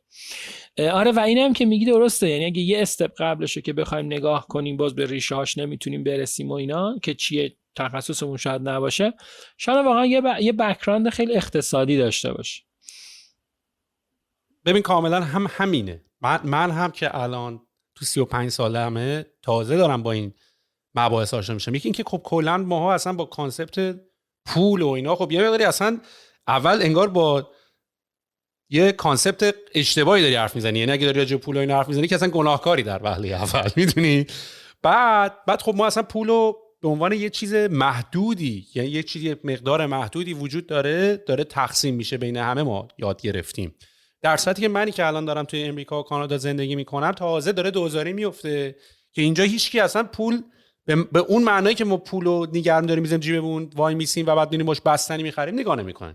اینجا همه اینجوریان که برن از چپ و راست از بانک برن زیر بدهی، یعنی لورج بهش میگن. یعنی اینکه آقا من برم سریع از بانک پول بگیرم برم خونه بسازم. اصلا اینجا اگه تو مثلا من هر از گاهی مثلا چه میدونم با مامانم مثلا صحبت میکنم مثلا اینطوریه که میخوای مثلا اینجا یه چیزی ما بریم بفروشیم مثلا، چون من میخوام مامانم بیارم پیش خودم و اینا، بعد بریم اونجا مثلا یه خونه کش بخریم. میگم بابا اصلا اینجا هیچکی کش خونه نمیخره. اینجا کسی نمیره دیگه مثلا اگه خونه $1,000,000 مثلا من بابا مثلا که الان قیمتا در همین حد، یعنی احتمالاً اگه کش بخری میری تو واچ لیست مثلا تروریست فکر کنه مثلا. آره یعنی اصلا کسی کار نمیکنه سمتت که این کی بود که اینقدر پول کش آورد ری خونه رو خرید، حتما تروریست میخواد ترکی ازش نمونه. آره و اصلا کسی این کار، یعنی یارو اصلا پولش یه جا نمیخوابونه. یعنی پول همش باید تو کار باشه، پول همش باید در چرخش باشه. اینی که همه میگن یارو بچه پولدار بوده و اینا همیناست. یعنی من اینا رو میشنوم، اونا هم احساس میکنن خب اونا حالا شرایط کشور طوری بوده که خب این بنده خودم دنبال یه دلیلی چیزی برهانی چیزی هستن که آقا به این دلیل ما وضعمون اینطوریه. ولی اتفاقا نکته جالبش اینه که اصلا اونی هم که پول داره پول دستش نیست، تو جیبش نیست، با پول کاری نکرده. بعد اصلا اینم من بگم بابای پولدار خلاف قوانین چیزه بیزینسه. من که بابام فوت شده خدا رو شکر، من بابام نیست پیشم ولی خدا رو شکر پول دارم نبودیم. اگه بابای من پول دار هم بود که من قرار نبود از بابام پول بگیرم، من از سراوا رفتم پول گرفتم. چرا نمیفهمی اینو؟ میدونی من رفتم از یکی دیگه. من الانم اگه کانادام با پول بابام استارتاپ نزدم، من رفتم سرمایه گذار رو با بیزنس پلان کانوینس کردم، متقاعد کردم به من پول بده. گفتی بابای پولدار خلاف بیزینسه، ولی بابای پولدار قطعا خلاف یه زندگی آسوده و بی دردسر و چیز نیست واقعا دیگه. ببین اصلا این کلمه پولداری یه مقداری برای من الان یکم ثقیلی شده، به خاطر اینکه ماها ببین پولدار تو داری راجبه مثلا اینکه یارو مثلا یات داره، کشتی داره، قایق داره، جزیره داره داری حرف میزنی. من الان بحث پولداری ما شده در چیزای بیسیکی که مثلا تو خانواده‌ت تونسته تو رو بذاره مدرسه، بری زبان بخونی. آره مثلا به من میگن که مثلا تو خانواده‌ات پولدار بوده تو رو گذاشتن مدرسه زبان. بابا انگار مثلا میگه من تو خانواده‌ات پولدار بوده بابا تو رو گذاشت کلاس جغرافی. آخه این دیگه اینا یه مقداری اصلا غم انگیزه شنیدنی که اینا مثلا تو گیتار میزنی چون بابات برات گیتار خریده. میدونی آخه یعنی چی این حرف دیگه؟ این دیگه بحث پول نیست دیگه. ببین چقدر سطحمون اومده پایین. آره الان خیلی بد شده واقعا. الان این خیلی چیز جالبی راستش نیست، یعنی کارش هم نمیشه کرد دیگه. ولی چیزی که میگی کاملا درسته. آره مثلا بابای پولداری که تو بتونی هر لحظه دلت خواست هر جای دنیا بری جزیره اجاره کنی بخری فلان باحاله. البته چیز خیلی مهمی هم هست بعد ببینی که تو اون روحیه رو داری یا نه. یعنی نمیدونم تو بعضی از ماها نیست. حالا چه از اون پول درست استفاده کنیم چه درست استفاده نکنیم، اگر هم داشتیم به نظر من خیلی من خودت شاید مثلا 20 نفر دیگه راحت بتونم اسم بیارم، اگرم داشتیم به نظرم همین الان دوباره نشسته بودیم اینجا کنار هم دیگه توی همون کلاب میلیونرها هم واسه توی پادکست مثلا طبقه 160 داشتی احتمالاً داشتیم با هم دیگه صحبت می‌کردیم. ولی مهم نیست اون پوله، کاراکترته. تو حالا به هر دلیلی که تو بزرگ شدنت ساختن ولیو واسط مهم بوده، این کوچکترین اتفاق میتونه تو بچگی تو باشه، تو کودکی تو باشه، تو مدرسه ای تو باشه. ولی وقتی که اون برای تو مهم بوده، اون برای تو جالب بوده، تو هر چقدر پول داشته باشی اینطوری. یعنی همه تجربه زندگی بالا پایین رو فکر میکنم داشتیم. یعنی آردی الان سهیل کاناداست که از روز اولی که کانادا بوده که فور دلار رو مثلا دلار کانادا نبوده که الان هستی، فردا ممکنه نباشی، پس فردا دوباره ممکنه باشی، دوباره چیز دیگه نباشی. برای همین تو این بالا پایینه ببین تو کاراکترت عوض شده. نه به نظر من تو همون سهیلی، تو همون هستی که مثلا چه میدونم ایران بودی تا قبلش بودی. این کاراکتر یه دسته که ولیو دوست داره کرییت کنه میاد میشه اونجایی که مثلا ما میگیم اوکی ما مثلا اسممون رو بذارن کارآفرین، مثلا واو چقدر مثلا باحاله. بر همین خیلی فکر نمی کنم اون سطح مالی چیز باشه که تغییری ایجاد بکنه مثلا تو جایگاهی که امروز داریم. یعنی احتمالاً بازم داشتیم یه کاری میکردیم دیگه، روحیه‌مونه دیگه. آره. و اصلا کلا هم که میدونی پول تنبلت میکنه، نه تو حتی فاندینگ زیاد ویسی هم از پول از سرمایه گذارم بگیری تنبلت میکنه. البته باز اینجا بذار بخش من توضیح در مورد این کلمه فاندینگ زیاد ویسی بدم که ببین آره اگه مثلا یکی تو ایران بیاد 40 میلیون دلار به من پول بده زیاده، ولی میدونی آخه ویسی های ما هم یاد گرفتن دیگه. مثلا شما خیلی فاند زیادی میخوایم بگین چقدر مثلا 2 میلیارد ویسی مگه ما داریم ویسی های نه ما؟ مثلا هر چیزی ویسی بانک فلان، یا مثلا داریم میگه فاند زیادی بگیره چون فردا یه سری میگن ها اینا فاند زیاد گرفتن خراب شدن. خب میگم نه بابا مثلا زیاد 200 میلیون دلار، 40 میلیون دلار، 10 میلیون دلار، 5 میلیارد و 2 میلیارد و 500 میلیون تومن سال 94 5 96 هم که کم بود واسه اسکیل کردن یه بیزینس. حالا الان هم که تو بخوای مثلا چیز کنی که خیلی کم. اینم خواستم توضیح بدم که در نه یه حساب کتاب ساده است، یه حقوقا رو جمع ببندی مثلا خود طرف مقابل، من حتی حالا اینور مثلا 1 میلیون دلار همه کرکوپرشون 1 میلیون دلار آجی حقوق 10 تا کارمند 100,000 که اصلا 100,000 دلاری ما نداریم دیگه. الان دیگه حقوقا روی 160 70000 دلار امریکایی یو اس دی داره میچرخه. 1 میلیون دلارش فقط میشه حقوق بچه‌ها تو یه سال. همین یه سال دورم بشینیم فقط 10 تا اکسپورت داشته باش. آره عددا کار خاصی نمیکنن و کاملا متوجهم. اینجا هم تو واقعا اگر بخوای چیز کنی، منابع انسانی یه استارتاپ رو در نظر بگیری، ببین درسته پای حقوق مثلا 6 میلیون تومان 7 میلیون تومانه. من اصلا چند وقته مثلا واقعا اینطوری هم که میگم چقدر خوب شد من دیگه اون نتورک رو ندارم واقعا. برای اینکه اگه مثلا مجبور بودی مثلا چه میدونم 10 میلیون به یکی حقوق بدی، اصلا تو صبح جرأت شهامتشو داشتی، روشو داشتی مثلا تو چشش نگاه کنی بگی که مثلا این تسکو انجام بده. این یه چیز خیلی قلبیه ها.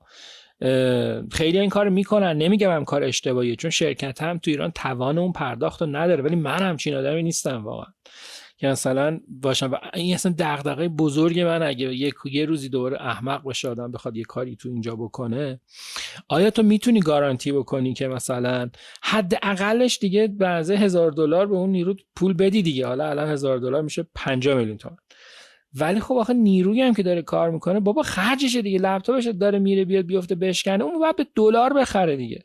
اون لپتاپه که ریال حالیش نمیشه که بگه این حقوقش مثلا 10 میلیون تومانه، الان من مکبوک واسه این بشم مثلا 10 میلیون تومان، اون 40 میلیون تومانه، 5 میلیون تومانه. و این مثلا واقعا مهمه. مثلا چند وقت پیش گزارش اومده مثلا اوریج پرداخت وی سی ها یا یه همچین چیزایی به استارتاپ، مثلا خنده دار بود برام. اینطوری بودم که آقا مثلا اصلا چجوری میتونی تو بگی من یه آدم اکسپرت رو بیارم مثلا با 10 میلیون تومان 12 میلیون تومان بعد بشینه کار کنه دنبال پرفورمنس هم دنبال خروجی هم داداش؟ اگه یکی داره 10 تومن حقوق میگیره پرفورمنس کجاشه؟ اون فقط باید ببینه که صبح با اتوبوس بیاد، پیاده بیاد، اینو منیج کنه که آخر ماه لنگ نباشه، اصلا مغزش نمیکشه بره سراغ پرفورمنس. و حالا این چند ساله واقعا تو اینجا نبودی، من فکر می‌کنم اون موقعی هم که تو ریحون بودی اوریج سالری شرکت های ما ها بالای متوسط فکر میکنم مارکت بود. و مثلا اون موقع یکی داشت 4 میلیون تومان حقوق میگرفت، شوخی 4 میلیون تومان $1000 بود، 1200 400 دلار بود. و اون سایدی که یه لحظه رفتی به منابع انسانی اشاره کردی، واقعا این اومد تو ذهنم که چقدر الان شرایط سخت شده، هم برای یه مدیری که بخواد اسکیل کنه، هم برای مدیری که بخواد نیروهاشو نگه داره، نیروهاشو بخواد اصلا توسعه بده، خرج دیگه مثلا آموزششون کنه، توسعه فردیشون بکنه، مثلا خیلی کار سختی شده دیگه. کشورمون پول یا مفت ویسی داره دیگه با نفت، میدونی، و اینم میشه تنبلش کرده کشور رو. این اتفاقی که برام افتاده دیگه، یعنی توی اشل بزرگتر پول زیاد داریم دیگه، دیتیل ها خیلی برامون ولی خب خیلی نمیاد تو استارتاپ ها. ببین الان اگر مثلا چند روز پیش داشتم میخونم یه دونه از این استارتاپ ها مثلا 200 میلیارد مثلا اینوست گرفته، بعد داشتم نگاه میکردم که آقا 200 میلیارد برای مثلا یه کمپانی که الان مثلا 200 تا 250 تا پرسنل داره، این هم مثلا $1 میلیون توی دیگه، همه واو این چرا انقدر پول گرفته، اون چرا انقدر پول گرفته. حالا خیلی با داستان جزئیات هاش و این ور اونورش کاری ندارم، ولی میخوام بگم یعنی یه ذره مثلا ما هم که میگم من و تو نه، کسایی که واقعا تو این اکوسیستم درگیرن، میشن یه ذره سایدش قدیمیایی که تا حالا اینوست نگرفتن یه تلنگری باید بخورن که داداش مثلا 50 میلیارد تومان پول نیست، دمت گرم که مثلا با سیلی سرخ نگه داشتی صورت تو، شرکت تو، مثلا افتخارم میکنی که فاند نگرفتی، ولی با داداش ولم کن.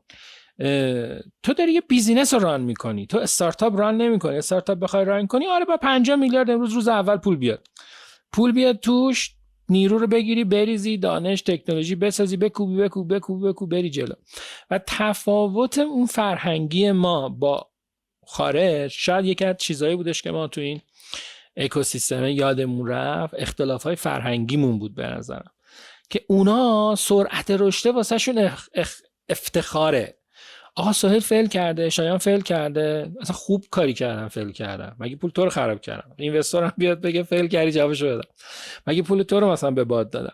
فیل کرد آره. و اونجا هم همینه، تو نمیتونی یه روز بیای بگی به به به استارتاپ های ریسک اصلا سود زیاد، بعد بیای فردا بگی که نه بابا اینا کار بلد نبودن فیل کردن. اوکی این شوخیه، مثلا بیای بگی که چه میدونم تو خارج پوزشو یعنی بدی که او مثلا فلانی بعد 10 تا استارتاپ 11میش موفق بود، به به به به به، بعد اینجا خودت هی بگی آقا این که مثلا یه دونه سابقه فیل داره، اون که یه دونه سابقه، اینو مسخره کنی، مسخره این خودت چیکار کردی.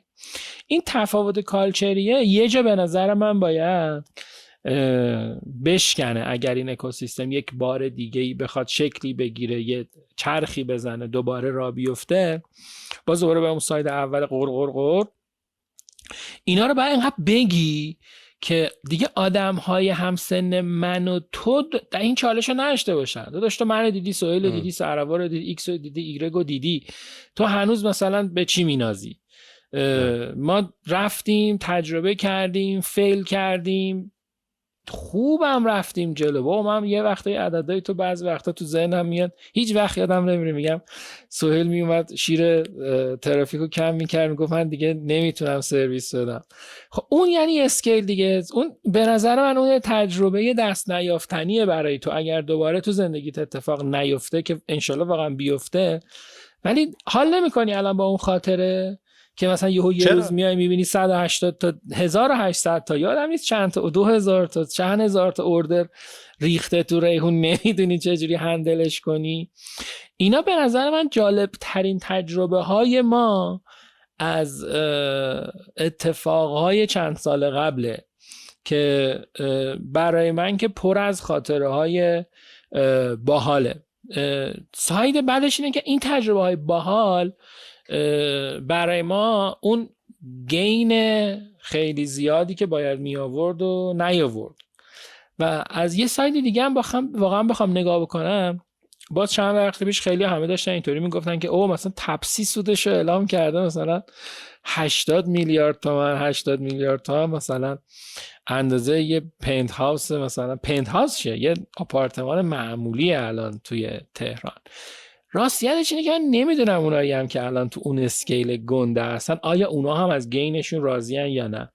بازی انقدر به هم خورد که همه قراقاتی شد با هم. یعنی من بعضی وقتا مثلا خودم اونجای بقیه آدما میذارم، مثلا چون یه کمپانی داره مثلا 1000 نفر توش کار میکنن، مثلا میگم آقا من چقدر مثلا خرج کردم، چقدر درآوردم. آیا پدر این در اومدن با این همه استرس، شکایت، دادگاه، ایکس، ایگرگ و اینا، آیا اصلا ارزششو داشته که این عدد اختلاف مثلا زندگی راحته، اون زندگی باحالی که داشتی، آیا اصلا این اختلاف ارزش اون پوله رو داشته یا نه؟ و خیلی هم اتفاقا دوست دارم آدمایی که تو این چیزا رو نمیگن بیان در موردش صحبت کنن. مثلا خیلی ناراحت شدم دیروز دیدم نازنین مثلا از مهاجرت کرده، ولی واقعا دوست دارم ازش بپرسم که گینه چی بود. ببین من احساس میکنم که ما یک تعهدی داریم، این تعهد میخواد منجر به ناراحتی نسل زی جنریشن که الان ترند شده بشه یا نه، ولی ببین ما یه مسئولیتی داریم، ما یه وظیفه‌ای داریم که بیایم تجربه خودمون رو بگیم آقا آقایی که داری این کار میکنی، اگر من شایان 10 سال پیش فکر میکردم که از ایران بری، مثلا آدم خیلی خائنی هستی که از ایران رفتی، الان چرا دارم میگم که داداش مثلا چند سالت 18 سالت عمو برو اینجا نمون، تو که میتونی اپلای کنی بری پاشه برو. این دلیل این تغییره ما باید به نسل بعدی بگیم. نسل بعدی یا راهکارشو پیدا میکنه، اینو درست میکنه، یا اینکه مسیر خودشو تغییر میده. وقتی که من نیام این چالش رو بگم، اونا هم میافتن تو همین چاله‌ای که من بودم.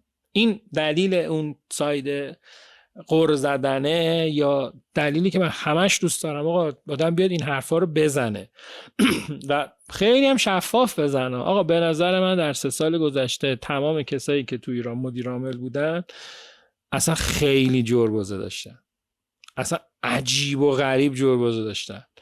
امضای چک حقوق مثلا یه شرکت مثلا 50 چیه بابا، 20 نفرش هم الان شهامت میخواد. ما یه دونه آدم میخوایم مثلا بگیریم مثلا یک پروژه، مثلا جشنواره مدیر پروژه دست و بالمون میلرزه. میدونی این 3-4 سال گذشته که چرا این اتفاق افتاده به نظر من خیلی مهمه که ماها ازش حرف بزنیم. آقا این چالش بوده، اینجوری بوده، این تجربه نبوده و انتقالش بدیم. آقا من نمیدونستم مثلا اگر از سرمایه گذار لون میگیری به غیر از کانورتیبل لون، لونی هم هستش که تو بدهکار بمونی تا اگزیت، شیرتو نگه داری، کنترل شرکتو نگه داری. حالا اون موقع سرمایه گذار که نمیاد به تو بگه که مثلا ببین یه لونی هم هست که تو بدهکار به شرکت میمونی، مثلا جاری شرکات یا اون حساب داخل شرکتت 50 میلیارد مثلا شرکت از تو طلب داره، ولی تو آلردی سهام کنترلی تو مثلا 40% نگه داشتی، هر موقع اگزیت کردیم پول رو سرمایه گذار میگیره میره، یه سهامشو میگیره میره دیگه. ولی مثلا تا لب اگزیت تو کنترل داری، از این نمیترسی که اینا فردا مثلا بخوان به جای تو یه تصمیم بگیرن. این یکی از مثلا کلیدی ترین چیزایی بودش که تو این انتقال تجربه به نظر من ماها اشتباه کردیم.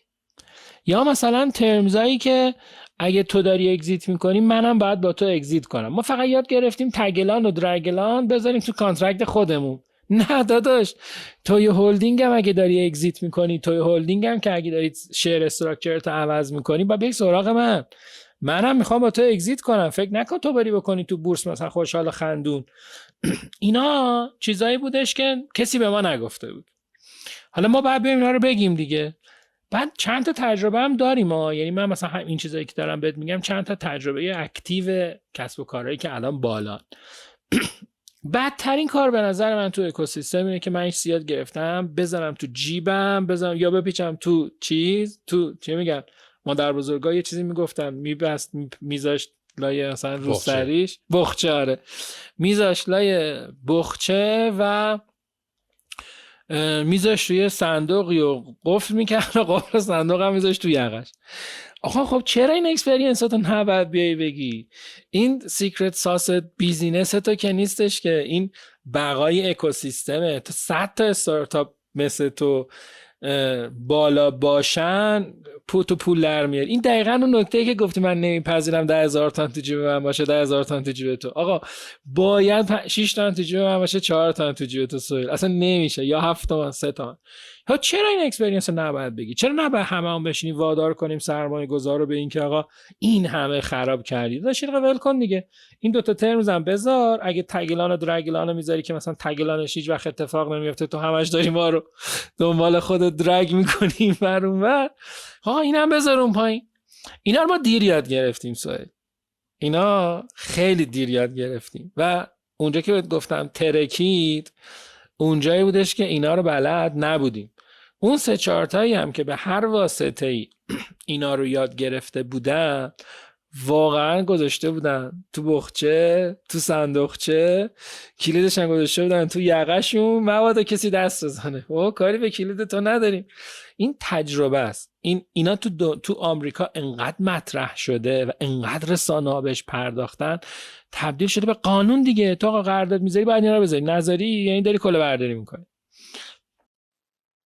ببین اصلا انقدر احساس میکنم روح این پادکست رو بهش برگردوندی، به خاطر اینکه این هدفی بود که من اینو درستش کردم که آقا این حرفا رو بیایم بریم بزنیم، به خاطر اینکه این فرهنگ ما تو ایرانه دقیقاً که داریم میگی، دقیقاً فرهنگ غلط ایران. تو فکر میکنی مثلا یه راز و رمزی بلدی که باید تو اگه کسی دیگه بفهمه مثلا اونا هم میتونن مثلا تو خراب میشی. آقا بشن، اصلا اونا باید گنده بشن. ببین بزرگترین مسئله ما اینه که لیدرهای مارکت، ببین من که هیچ وقت به عنوان ای نتورک لیدر، شاید مثلا بگم تو حوزه تبلیغات CPC و اینا ما تو اون تو یک سال نیم آخر لیدر بودیم، کسی دیگه نبود، نمیتونستم مراقبت کنم. یعنی من که هیچ وقت تو حوزه ادورتایزینگ لیدر نبودم، من که هیچ وقت تو اکوسیستم به اون شکل لیدر نبودم. شرکتایی که مثلا 10 برابر ما الان گنده شدن اونا لیدرهای مارکتن. لیدرهای مارکت باید بفهمن که تکی که قرار بگیرن باباشونو در میارن. این باباشونو در میارن هم من احساس میکنم این مال ایران نیست، یعنی صادقانه میتونم بگم این مال ایران نیست. یعنی اگر جک ما چین الان دیگه کمپانی رو مجبور واگذار کنه، همه جای دنیا حتی تو آمریکاش هم من فکر میکنم اینطوریه. یعنی واتساپ هست. من بعضی وقتا فکر کنم اینا پشت پرده مثلا میرم به فیسبوک میگن داداش بیا مسنجرت هم مستقیم خودت لانچ کن. آقا مثلا اینستاگرام بیا تا این مسیجینگ تا یه قدرتی بهش بده که واتساپ منو نخورن. میدونی برای اینکه تو سیبل میشی، تو میشه یه چیزی که همه بیان بزنن. تا میگم مثلا کسب و کار اینترنتی علی و تقی و نقی، خب آقا ما بریم علی و تقی و نقی رو میزنیم دیگه، ولی نمیتونیم بقیه رو بزنیم. این مثلا ماهیت ایران نیستا که بگیم آی در ایران اینطوریه. بیزینس دیگه، بیزینس حاکمیت، بیزینس مدلش اینه که کنترل داشته باشه، کسب و کارا بیزینس مدلشونه که پول در بیارن، صنفی بیزینس مدلش اینه که مثلا از صنف دفاع کنه. بیزینس مدل دیگه آقا در ایران فقط مشکلش اینه که هیچ کی سر بیزینس مدل خودش نیست، هر کی بیزینس مدلش فضولی تو کار بقیه است. نه اصلا تا به همین امروز هم از گوگل اگه مستقیم بپرسی آیا تو سرچ لیدری چیز میکنه، میزنه زیرش میگه نه ما نیستیم. آره واقعا، برای اینکه حتی باشه هم یه دلیلی پیدا میکنه میگه نه ما نیستیم. اینکه من بزرگترین هم، تو باید برای خودت یه اکوسیستمی داشته باشی. مثلا تو بزرگترینی در حوزه X، تو یه اکوسیستم کوچیکی باید کنارت باشه که اگه اصلا تو رو نزنن برای خراب شدن اون اکوسیستمه. تو سیبل میگم بهش، سیبل نشی که هر چیزی پر کنن تقی بخوره تو سر تو. و این مسئولیت لیدرای مارکت خیلی مسئولیت سنگینیه. حالا یه ذره برگردم به تجربه دهه 80، من میتونم بگم که شباهت یک کتازی لیدرای مارکت خیلی نه، هم موقع یه دونه بود فقط پرشین بلاد بود که مثلا تو همه جا سر کرده بود. حالا مثلا الان 4 تا شرکتن تو 4 تا حوزه مثلا ورود دارن، ولی خیلی شبیه اشتباه دهه 80 است.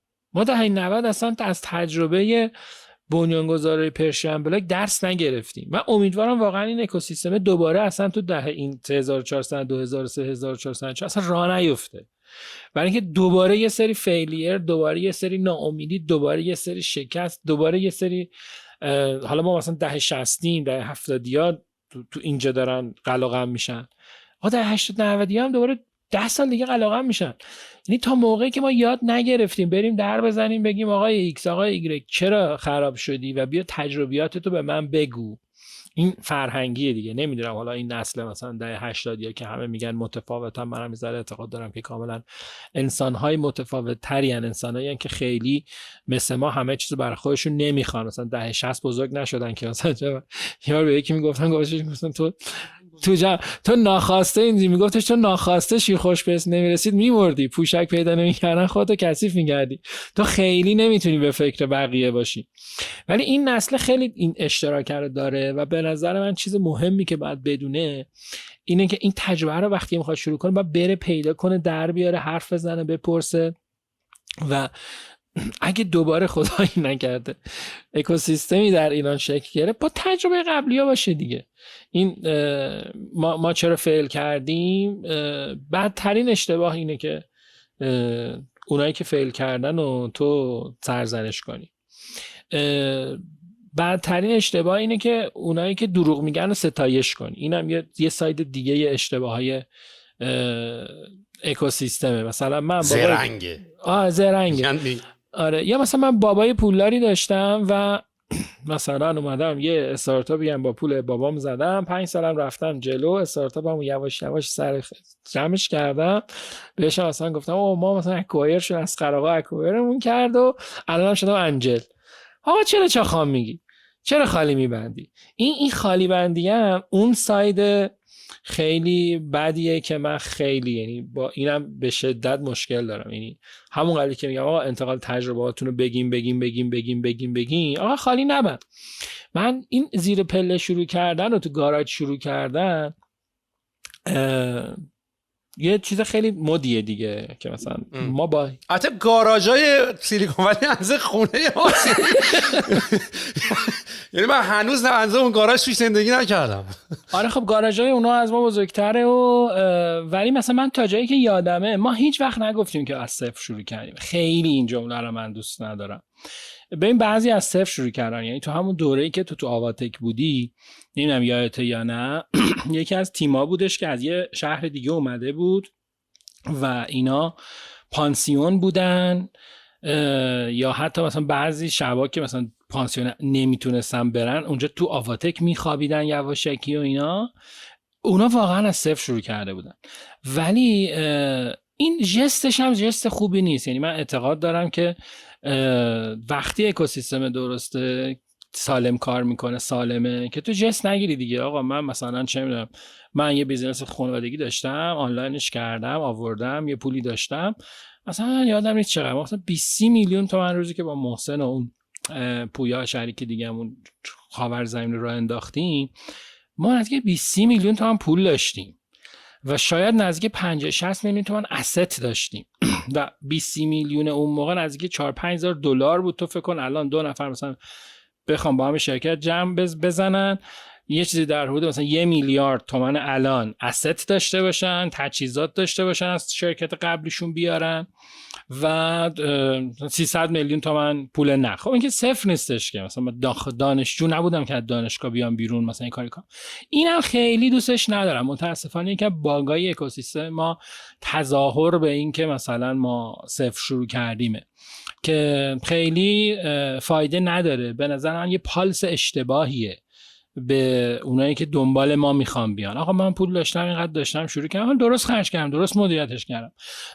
سال 90-91 خیلی ها بودن که پولای خیلی بیشتر از ماها داشتن و اومدن کمپانی زدن و تو 1-2 سال اول فیل شدن و افتخار نکنیم به صفره. اینکه ما استارتاپ بودیم از صفر شروع کردیم فلان، یا ما هیچی پول نداشتیم فلان. نه، با پول داشتیم، خوب بوده، چون ورشکست شدیم دوباره پا شدیم. این حقیقته راستشو گفتنه خیلی برای یه اکوسیستم سالم مهمتره. اینوستور قایم کردن اصلا کار خوبی نیست.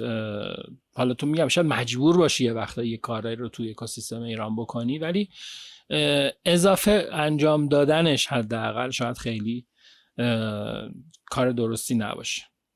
این هم همون بحث فرنگیه دیگه. یعنی دوباره که داریم میگی این که با 2 تا گردو و خرما و رو زمین نشستن و سفره رو زمین انداختن و اینطوری بزرگ شدیم. ما اصلا پولو بد میدونستیم، میدونی؟ یعنی اصلا پول، چون همیشه پول رو ترجمه کردیم به خرید ماشین و مادیات و خونه، تو هیچ وقت به مسئله پروداکتیویتی نگاه نکردی، به مسئله رشد کشور نگاه نکردی، فقط هی مثال مال و ملال و نمیدونم اینجور چیزا بهش نگاه کردم. یکی از چالش هایی که حالا نمیدونم شماها چقدر تو آواتک داشتین، ولی یکی از چالش ها تمسخر خیلی زیادی بود اون تایمی که ما پول ریس کردیم، که خب شما پس خوب نمیتونستین مدیریت کنین و از یکی رفتین پول گرفتین. اگه میتونستین خوب مدیریت بکنین هیچ وقت پول نمیخواستین. آقا این اصلا اون سرمایه گذارم اسکله بیاد تو پول بیشتر بده. بعد آخه این اصلا مخالف همه جاست. ببین من همیشه خودم اینطوری بودم، میگفتم که آقا تو وقتی که پول میگیری باید بتونی اپریشن تو، حالا مثلا چند 10% پایین‌تر، 15% پایین‌تر هم حتی اوکیه وقتی که داری رشد میکنی، ولی پول کارمند تو باید بتونی از رونیو بیزینس در بیاری. بازم بهت بگم نه همه جا، نه در همه بیزینس مدل ها. در بیزینس مدلی که رقیب گنده داری که نمیتونی این کار بکنی. ولی 30 تا نیرو میخوای تو برای اینکه اسکیل بتونی بکنی، استیبل بتونی سرویس بدی، 20 تا نیرو اضافه میخوای. بعد دیولپمنت 6 ماه جلوتر از اون چیزی که لانچ کردی الان بالاست باشه. تو اینوستو میگیری واسه اونجاها و هیچ هم به نظر من کار اشتباهی نیست. و باز برگردم به اون تیکه که خیلی مثال باحالی زدی، 10 تومانی نمیتونم تو جیب تو ببینم خودم داشته باشم، حاضرم مثلا 7 تومن داشته باشم ولی تو 10 تومن نداشته باشی. همونو که مثلا گرفتن تو سالیان سال مسخره میکنن. هنوزم که هنوز بعضی وقتا مثلا فلانی میگه 10 نفر با هم دیگه گروه تلگرامی دارن و بعضی وقتا مثلا 5 شنبه جمعه ها سبزی میذارن پاک کنن و دارن باز مثلا پشت سر شماها مثلا غیبت میکنن. این خیلی چیز اشتباهیه. کلا درو الکی گفتن، یا مثلا این حس نمیدونم چیه کلمش، این حسی که یه جمله خیلی باحالی داریم، برای من نجوشه واسه سر سگ نجوشه. آقا همه دنبال مثلا اینوست بودن، آقا حالا ما 4 نفر گرفتن، اون 8 نفری که نگرفتن بیرون وای میستن و بهشون حمله میکنن که نه حالا اینوست گرفتن هم که کار خوبی نیستش، مثلا داشت تا اگه بودی که مثلا میگرفتی با کله میگرفتی، چه 10 تا کولی دیگه ای هم که مثلا ما زیر بارش نرفتیم و شاید به اینوستورت هم میدادی برای اون پوله. ولی صداقت داشتن و این شفافیت هم واقعا خیلی به نظر من راز داشتن یک اکوسیستم سالم.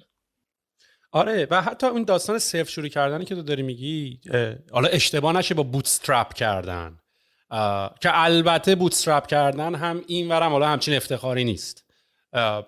داریم کمپانیای مثلا 37 سیگنال که همین هیو ساخته و بوت کمپو ساخته و بیس کمپو ساخته و اینا خیلی افتخار میکنن، یا حتی میلچیمپ، اینا خیلی افتخار میکنن به بوتسترپ بودن. ولی حالا همچین خیلی بستگی داره چیکار کردی. آخه پوله که چیز بدی نیست، یعنی به قول تو اصلا بس چون همه فکر کنن پول، من واقعا بعضی موقع احساس میکنم که همه خیلی رو پول دارن حساب باز میکنن که اگر منم پول داشتم این کارو میکردم، اگه منم اینقدر گرفت، اینقدری که مثلا ریحون گرفت و اینقدری که مثلا شلیله گرفت، اگه ما بودیم الان مثلا دیجیکالا و دیوار و آپارات و فیلمو همه رو زده بودم، همه رو خورده بودیم زمین. اگه من الان از ایلان ماسک پول گرفته بودم شاتل هوا کرده بودم. گرفته بودیم نمیتونستی واقعا. میدونی یعنی آدم باید تمام شرایطی که درش قرار میگیره، اون لحظه، اون ایده، اون همه اینا رو بذاری کنار هم. یه جاهایی این اتفاق درست میفته، برای یه سری آدم ها میفته، این یه شانسه واقعا. من به شانس خیلی اعتقاد دارم. یه چیز باحالی بود، نمیدونم اینو میدونی، محسن برام تعریف کرد اگه درست بتونم بگم، سرندپیتی اگه اشتباه نکنم، یعنی یه سری اتفاقهای رندوم اکسیدنتلی که داره اتفاق میفته و شاید فارسیش باشه سر به زنگاه رسیدی، که آقا تو این اتفاقایی که همش به مرور داره تو دنیا میفته برای تو 4 تا از اینا رو میبینی و اونها خیلی‌ها بهش میگن لاک. ولی این لاکه اگر برای من تو امروز به من میگی خوش شانس بودی فلان بودی بهمان بودی، لاکه قطعا واسه همه به نظر من اتفاق افتاده، شما ندیدینش، شما سوار اون فرصته یا سوار موقعیت نشدین.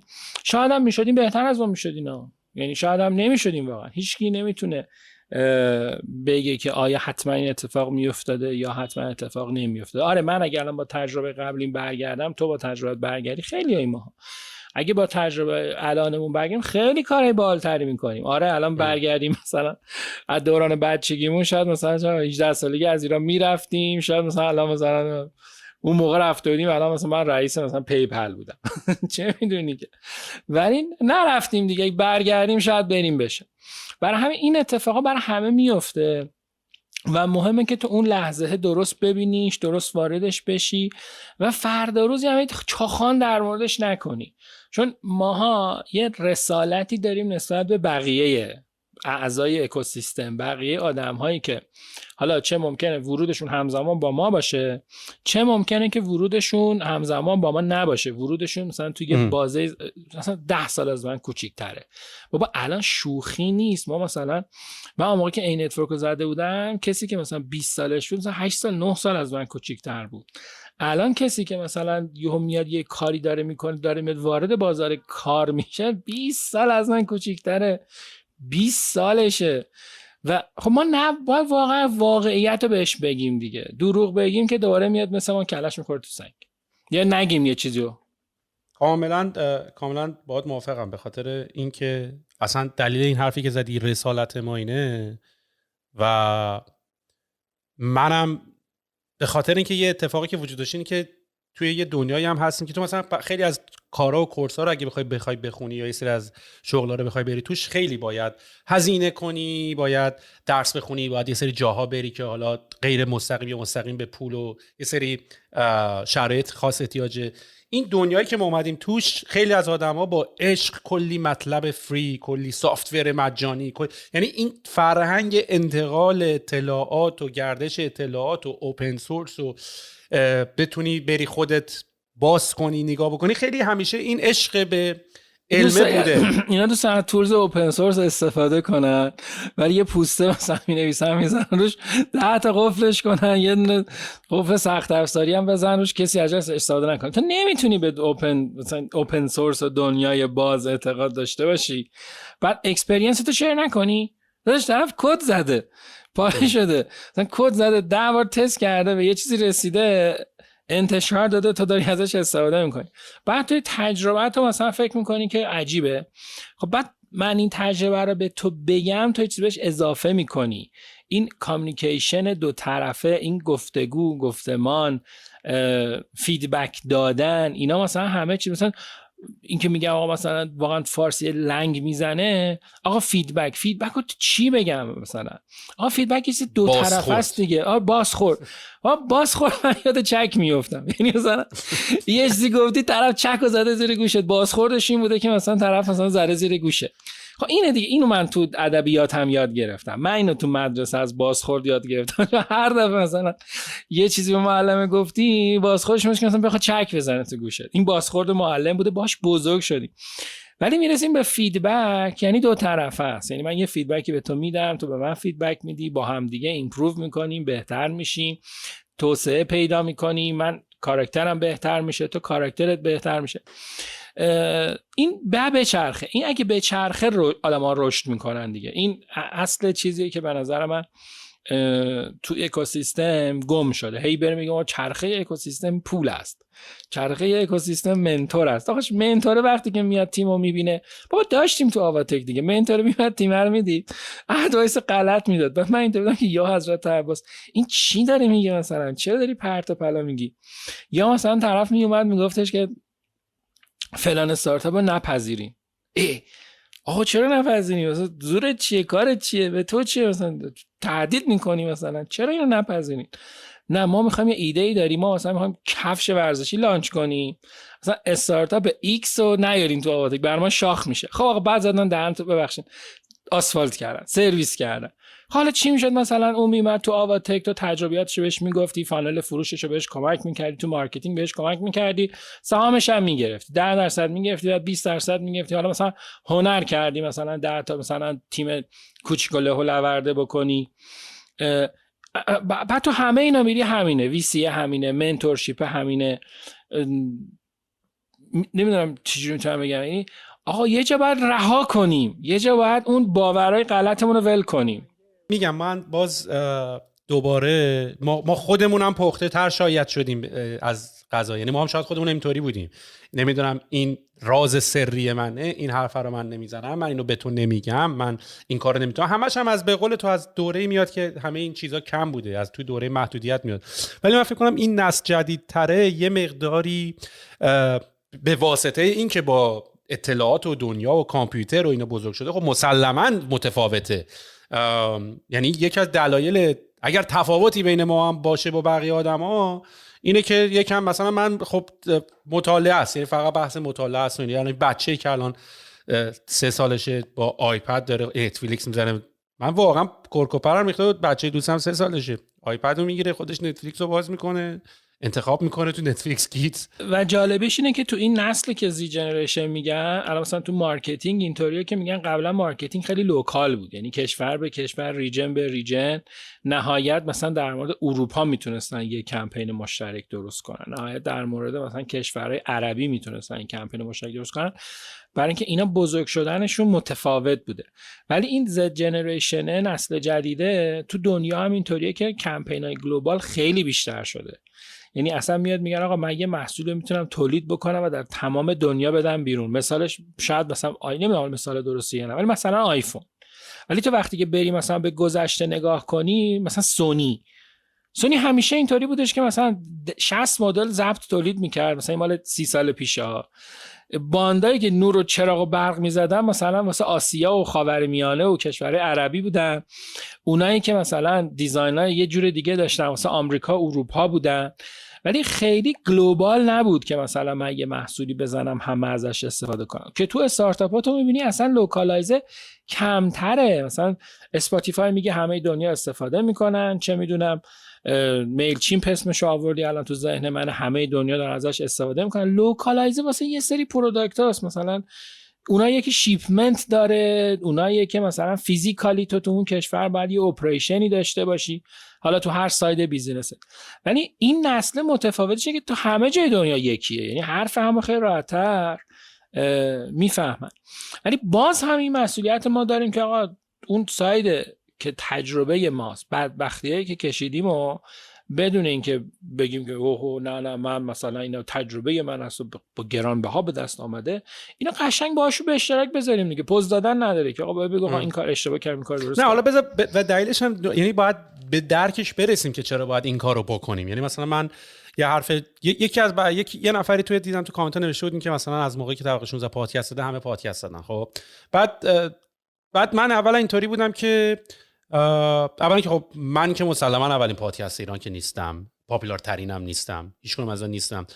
دو اتفاقا خیلی خوبه که بعد از طبقه 16 اگر هم اتفاقا مثلا من سوالم اینه الان سهیل آره پادکست ها بعد مثلا طبقه 16 زیاد شد، اصلا دلیلش هم تویی، مثال اصلا نمیگم هست یا نه، میگم اصلا میگیم که دلیلش هم تویی. تو ناراحتی از این موضوع؟ نه من اصلا چرا باید ناراحت باشی؟ نه سوالم اینه که اصلا چرا میخوام بگم که اصلا چه کاراکتری میتونی به خودت بگیری که ناراحت باشی از این موضوع؟ تو اومدی یه اکتیویتی درست کردی، من میگم که تو باید جست لیدر بگیری، تو باید جست اینو بگیری که من اومدم یه کاری کردم، اصلا متنوع کردم، همه یه کار دیگه میکنن، کتاب داستان میخونن، خاطره تعریف میکردن، من یه استپ دیگه یه کار دیگه کردم، 60 تا هم مثل تو در اومد. آقا دمت گرم.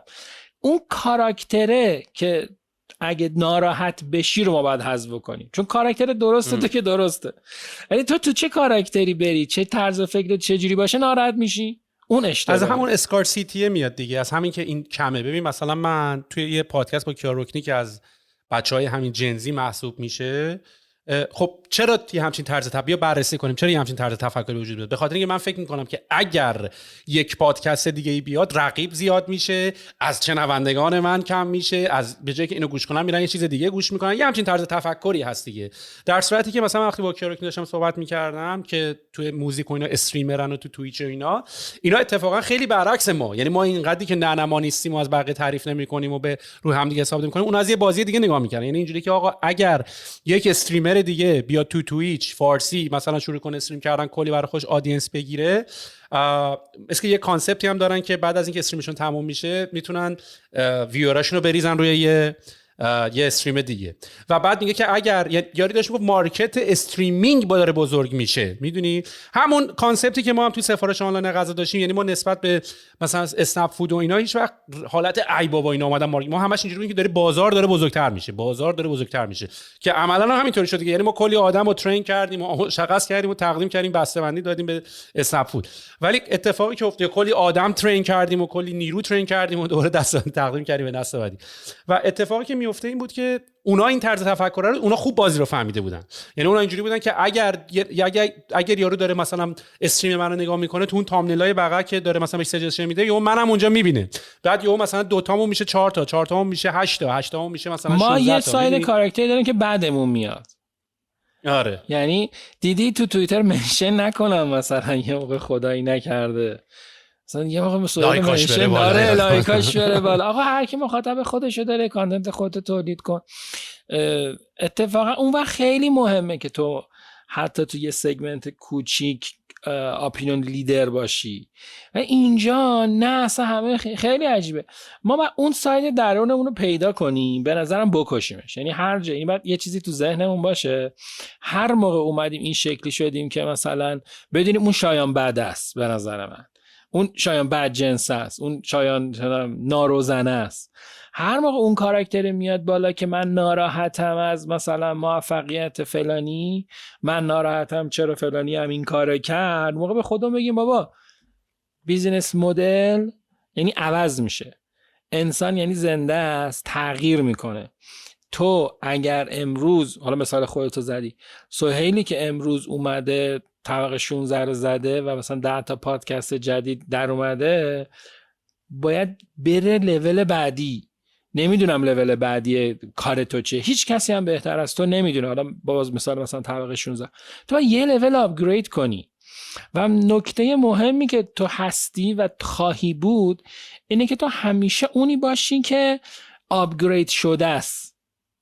یعنی من یه چیزی آوردم 10 تا واسه من در اومد، اون 10 تا که دنبال من دارم میان، من باید همیشه دنبال روام باشم. من الان وقت دارم که به استپ بعدیم فکر کنم، اونو بسازم. چه بهتر که اصلا برم استپ بعدی، دوباره 5 تا از اونایی هم که چیزن سری اول اصلا دنبال روی من بودن دوباره میان از من تقلید میکنن. دوباره تو تا موقعی زنده ای، تا موقعی برنده ای که همیشه آدم ها به تو نگاه کنن، از تو الگو بگیرن. این به نظر من مهمترین جاییه که اصلا تو حالا هر اسمی روش بذاری، کارآفرینی، ولیو جنریت کردن، هر چیزی، تا موقعی که آدم ها تو رو نگاه کنن. موقعی دیگه فوسیل شدی، خسته شدی، تموم شدی، رفتی دیگه. اگه وقتی که مثلا چنان هیچ اینویشنی تو خودت نداشته باشی. دیشب داشتم یه ویدیو نگاه می‌کردم، برایان چسکی سی او ایر بی ام بی داشت توی این ایونت رویداد کانفیگ فیگما شرکت کرده بود، چون ایر بی ام بی به عنوان کسی که سی اوش دیزاینر بوده و توی فورچون 500 اگه نگاه کنید تنها سی اویی که دیزاینر بوده بک‌گراندش دیزاینر بوده برایان چسکی بوده که الان ایر بی ام بی رو داره. که چقدر پاورفول بود این صحبت. یعنی من یه جورایی انقدر من انرژی گرفتم که انقدر با طرز تفکر من سینک بود که اصلا الان میخوام ویدیوها رو اصلا قاب کنم یه جوری. ولی یه حرف خیلی جالبی داشت می‌زد. فکر کنم بعد کاراکترش هم نزدیک تو باشه، برای اینکه تو هم من خیلی خیلی شبیه میبینمش. تو هم یادمه اصلا دیزاین بودی و خیلی سوپر حساس رو دیزاین و خیلی آرتیکولیت کرد. آره برای من خیلی جالب بود. ببین به خاطر اینکه اصلا فقط مایندست دیزاین اون بحث شکل ظاهریه نیست. یعنی حتی یارو میگفت من پیانلم و پروفیت اند لاسم و اون گزارش‌های آخر سالم و دیزاین کردم. میدونی تو مثلا تو اپل به عنوان یه دیزاین کمپانی فقط این محصول آیفون که دورش کروه نیست، اون طوری که اسپیس شیپ دیزاین شده، طوری که اون اتاقهای کنفرانس دیزاین شده، یعنی ذهن دیزاین. میدونی یعنی میگفتش که همه حتی فکر میکنن که تو دیزاین اینه که تو بخوای هی کم بکنی و ریموو بکنی، در صورتی که دیزاین یعنی که انقدر تو مشکل و مسئله رو خوب بفهمی که بتونی خلاصش کنی به اون اسنس قضیه است. یعنی این ساده سازی از حذف کردن نمیاد، میدونی.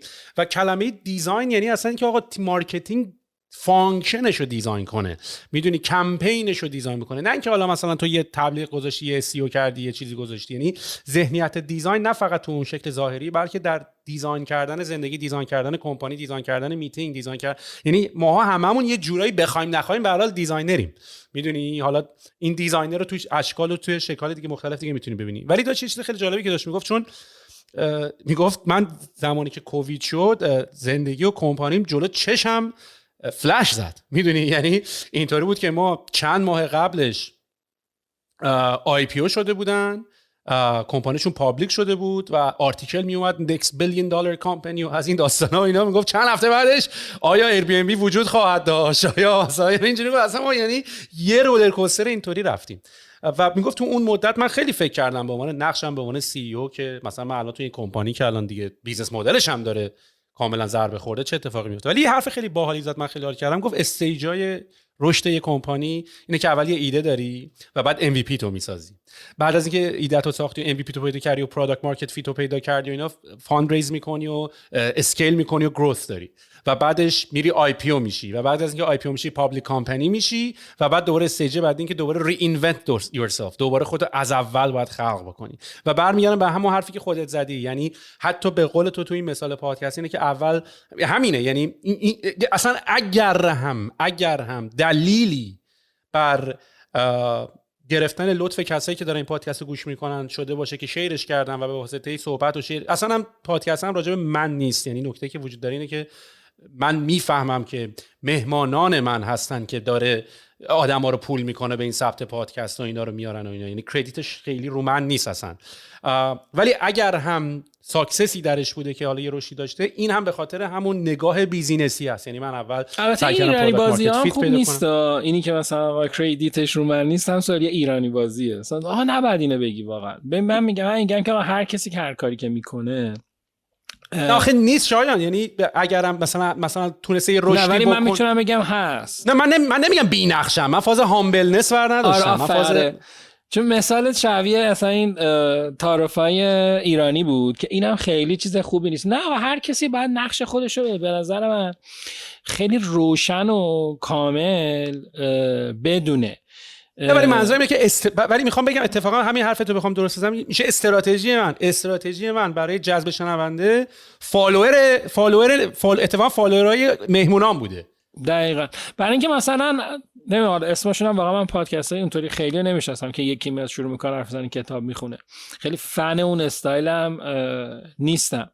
ولی خب اکثر پادکست ها تو ایران اون استایلی شروع شدن دیگه. یعنی یکی بیاد شروع کنه من یک کتابی خوندم از اون گشادی مخاطب، من یک کتابی خوندم بیاین حالا براتون این کتابو مثلا شروع کنم تعریف کردم. کار بسیار تمیزیه ها، نمیخوام بگم کار بدیه، ولی بالاخره این تمایز تو یه تمایزی تونستی توش پیدا کنی. اون تمایزه کردیتته، اون تمایزه نقطه‌ای که همه ما باید بفهمیم که بریم دنبال اون تمایزه. حالا این تمایزه ممکنه تا یه سال دیگه با تو بیاد جلو، یه سال دیگه نکست جنریشن تو که نمیتونه همین باشه، که نمیتونه که برگردی به قبلیه که این چرخه همش میچرخه، این چرخه همش بالا پایینه. یه جا میرسی به پیک کار، دقیقا مثالی که مثلا رو ایر بی ام بی زدی آی پی او پیکش بود 3 هفته بعدش ترکید. همه بیزینس ها بالا دارن پایین دارن، بالا دارن پایین دارن. به نظر من شخصیت افرادم بالا پایین دارن، زندگی شخصی هم بالا پایین داره. تو همه اینا بعد این تجربه ها رو از این استیج ببری تو یکی استیجه و هر چقدر بیشتر آدم ها تجربه شون رو با هم دیگه به اشتراک بذارن رشد خیلی خیلی زیادی دارن. یعنی تجربه مثلا شخصشو بزنم، تجربه سلف ایمپرشن بعد شایان، همه با این توی بازی زمانی مشکل داشتن که شایان سلف ایمپرشن خیلی افتضاحی داره، یعنی اصلا بعد حالش. یه جایی اینو من فهمیدم دیگه، برای اینکه مثلا یه سریا چپ بودن، بعد من میفهمیدم که این اصلا من چرا مثلا فلانی با من چپه، بعد میفهمیدم مثلا فلان روز فلان جا مثلا اومده سلام کرده و من چون خودم خیلی دوست ندارم یکی مثلا تو خیابون میبینم بپرم سلام علیک کنم ماچو بوسه کنم و اینا، این خیلی مثلا خیلی ساده ایه، چون خودم خیلی دوست نداشتم دیدم که یه سری آدما میگن این چقدر آدم مثلا گنده دماغیه مثلا فلان. بعد یاد گرفتم نه، تو آدمایی هم که میبینی حتی شاید نشناسیش ولی با انقدر گرم ازش استقبال بکنی و یه ذره مؤدبانه مثلا تو 2 تا کانورسیشن ببینی که اینو قبلا کجا دیدی و فلان و بهمان بیسار. یاد گرفتم. خب این فیدبکی بود که دادن دیگه، فیدبک میگم تو شخص هست، تو بیزینس هست، توی کار هست و این میچرخه. این و چالش بزرگ ما اینه که این چرخه همیشه نمیدونم چرا، شاید واقعا هم سایدای فرهنگی مونه، یه ذره میریم خوبه دوباره استاپ میکنیم، بعد یه ذره میریم خوبه دوباره استاپ میکنیم، دوباره اون کار درسته رو انجامش نمیدیم. آره میفهمم چی میگی و میگم واقعا به نظر من بزرگترین درس و لسن همین بوده که اتفاقا باید شیر کنیم و بزرگترش بکنیم. میگم اصلا همش هم، یعنی من اینقدری تو سن 35 سالگی فهمیدم که چقدر نفهمیدم پول چطوری کار میکنه که اصلا شاکی هم خودم، میدونی، یعنی اینطوری که داشت این پولا رو نباید جمع کنی بذاری جیبت با یارو کل کل کنی سر حقوق یارو، به این بگی آقا 2000 تومان لطفاً تخفیف بده. بابا 2000 تومان تخفیف بده چیه؟ 2000 تومان بذار روش. یعنی اصلا باید یه مقداری شروع بکنیم، یه مقداری این، چون میگم ما همش از انگار از یه محدوده میاد. اتفاقا تو دنیا اباندنس انرژی، اباندنس یعنی فراوانی اپورتونیتی، فراوانی پول، فراوانی همه اینا وجود داره، میدونی. حالا ممکنه توی یه برهه‌ای از زمان محدود باشه، ولی واقعا این همون بحثی که تو از قبلا گفتم که اگه دیجی کالا و اسنپ نباشن که رقیبم بوده یارو، ولی اگه نباشن دیگه استارتاپ های دیگه هم نمیتونن به وجود بیان، میدونی. دلایلش خیلی زیادی داره که اینا همه طول میکشه فهمیدن. و دمت هم گرم که داری اینو میگی و باید واقعا بیشتر کنیم. شاید حتی من هم باید به پادکست هم دیگه یواش یواش، یعنی هدف اصلی منم همین بود که به جای یعنی همه اهداف این بود که بیام آقا شیر کنیم. یعنی ما اگر این چانس رو داشتیم که ببینیم این ترم شیت ها برای اولین، ما خودمون نقش داشتیم تو طراحی این ترم شیت ها دیگه. اولین بار سروا خیلی تلاش کرد که این ترم شیت ها رو به فارسی برگردونه، به خاطر اینکه قانون تجارت ایران خیلی از این قوانین رو قبول نداره، یا مثلا شیر هولدر اگریمنت رو ما خیلی بیشتر براش ارزش قائلیم، یعنی تفاهم نامه کوفاندرها رو براشون، به خاطر اینکه با قانون تجارت ایران خیلی از اون قوانین رو اصلا به رسمیت نمیشناسن و ما خیلی باید بیشتر یکی از چالشامونم واقعا همینه ها. ببین شیرهولدر اگریمنت تو اون لول جنتلمن اگریمنت هاست دیگه، یعنی ما هم دست دادیم مثلا شفاهی دادیم، پایبند بودن بهش خیلی مهمه، برای اینکه ما ممکنه یه چیزایی تو همون شیرهولدره نوشتیم، مثلا یه بند عدم رقابت داره که آقا سرمایه گذار در فلانجا با من نمیتونه رقابت کنه. ببین باگش اینه که فردا روزی من نمیتونم برم تو این قانون شکایت کنم، یعنی فردا روزی مجبور میشم که یه جای کوتاه بیام و چون سرمایه گذار پول داره ممکنه من اینجا کوتاه بیام، در صورتی که من مثلا تو ترم شیت اولیه این تعهد ازش گرفتم که تو نمیتونی موازی من مثلا یه جای دیگه اینوست کنی که واسه خودت کانفلیکت آف اینترست درست بکنی. سرمایه گذاره باید اینو بفهمه، ایرانی‌ها یه ذره نمیفهمن و میاد خودش هم برای خودش یه جای شروع میکنه کانفلیکت آف اینترست درست کردن و بین چه میدونم این زردالو و هلوه میمونه، من هلو میخوام یا زردالو میخوام. این یکی دیگه از چالش‌های واقعا مهم کانترکت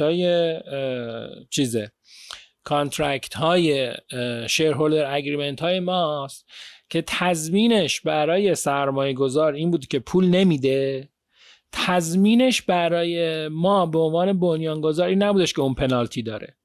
مثلا من تعهد داده، فردا من میگه آقا من این انجام نمیدم، آقا تو نوشتیم امضا کردیم، مثلا من 10 تا کار انجام دادم، بعد تو مثلا بعد از این 10 تا کار این کار برای من میکردی، میگه حالا دیگه من انجام نمیدم دیگه، این تعهد رو انجام نمیدم، یا اصلا قبلا اصلا یه کار دیگه کردم برخلاف این توافقی که تو به عنوان استارتاپ دستت بند نیست، پنالتی نداره، جریمه نداره، خسارت نداره ولی اون همیشه این خسارت رو داره، یعنی چون پولش هم که ماشاءالله همه تیکه تیکه تیکه تیکه پول به گدا میخوام بدن.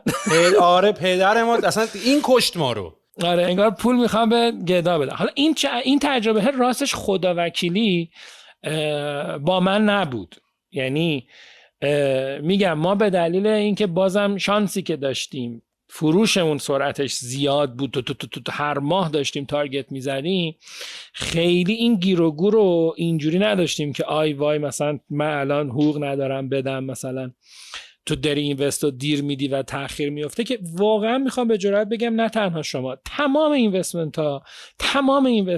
اینوستورها من شرط میبندم سویل، هر کدومشون میگن دارم دروغ میگم بیان، هر ویسی فیلیر داشته به تقصیر خودش بوده با مدل پیمنتش، با اینی که این پوله رو بذارم تو جیبم بشینم روش، بذارم زیر صندلیم زیر بالشم انگار اون خدا داشت چه بچه نکرده. رستورانا به ما میگفتن شما دلیلی که دارین یه هفته طول میدین تا پیمنت رستوران داشته باشین واسه که سودشو بگیرین. آره باشه 5% سود مثلا 20%، حالا که الان که در 20% مثلا واقعا ویسی که دنبال 20% سوده خواب پولشه تو این بازار جمع کنه بره، اصلا چرا اسمش گذاشته خطرپذیر یعنی یک بدم 100 دارن دیگه.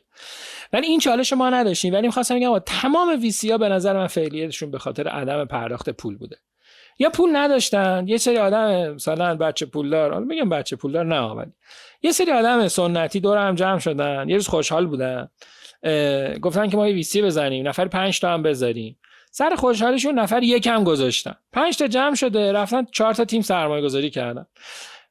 یه دونه از این تیم‌ها با سرعت رفته بالا. آقا پول میخواد. من این تجربه رو داشتم. من یک روز در مورد یکی از شرکت‌ها برگشتم گفتم آقا این شرکت پول میخواد.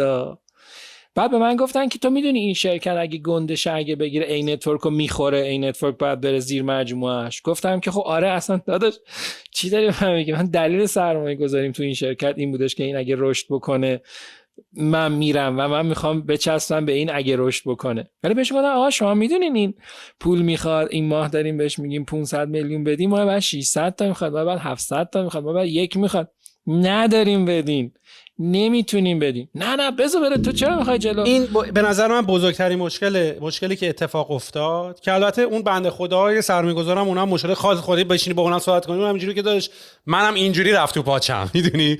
ولی بزرگترش این بود که اگه سری مثلا تو اگه سی دوران کردی برای سریای بعدش خیلی برنامه انگار نبوده، یا اگه بوده خب کنسل شد برنامه. یعنی مثلا ما خودمون ریحون که فاند ریز کرد ما دیگه برای سری بعدیمون. ببین تو یه مثالی رو گفتی اتفاقا من که همون مثالی که تو گفتی اون خاطره شیرو به خب من اون داستان رو یادم نمیره، هم یکی از شیرین ترین و هم یکی از تلخ ترین اتفاقاتی بود که افتاد. به خاطر اینکه من بعضی موقع به عقب که نگاه میکنم، ببین من خیلی فکر میکنم، بچه‌ها خیلی میگن آقا سوال تو میاد تو روتاش از ریون حرف میزنه اینا، به خاطر اینکه خیلی خوب ما اجرا کردیم. من واقعا یکی از احساس میکنم اینقدر پراودم نسبت به اجرامون، یعنی یه برند دوست داشتنی که آدما نسبت بهش اصلا باهاش حال میکردن، چه از نظر ساخت پروداکت، اصلا اون شوخیایی هم که ما میتونستیم تو پروداکت توی بیزنسمون بکنیم با یه سری مسخره بازی‌ها، به خاطر این بود که میگفتن اینا کارو که میدیدن گفتن اوکی اینا کارشون کار تمیزی دارن انجام میدن که به خودشون اجازه میدن همچین کارایی هم بکنن. ولی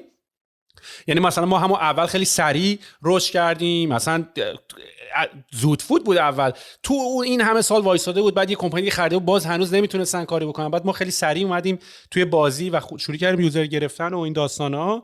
و اتفاقی که برای ما افتاد این بود که من بعضی موقع احساس میکنم اون بحث پوتسترپی که داشتی میگفتی که یه مقداری ما عجلمون دادن، میدونی، یعنی این توی اون سرعت سریعی که همه چی داشت اتفاق میافتاد، بابا نگاه کن ببین این داره انقدر با این سرعت، بابا داداش یارو راکته، یارو پولش آنلیمیتده، اصلا یارو با برنامه 20 ساله اومده.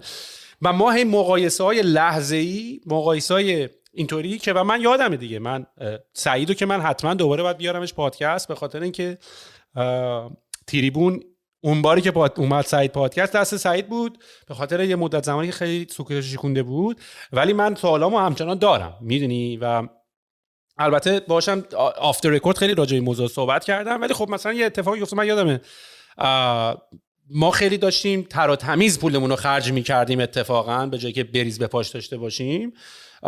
و چون گل داشتیم، کوارتری گل داشتیم، یه بار سعید اومد به من گفتش که اگر این پولی که تو حسابته تموم نشده بود، عین جملهش، اگه این پولی که تو حسابت تموم نشده بود راوند بعدی نیا سراغ من.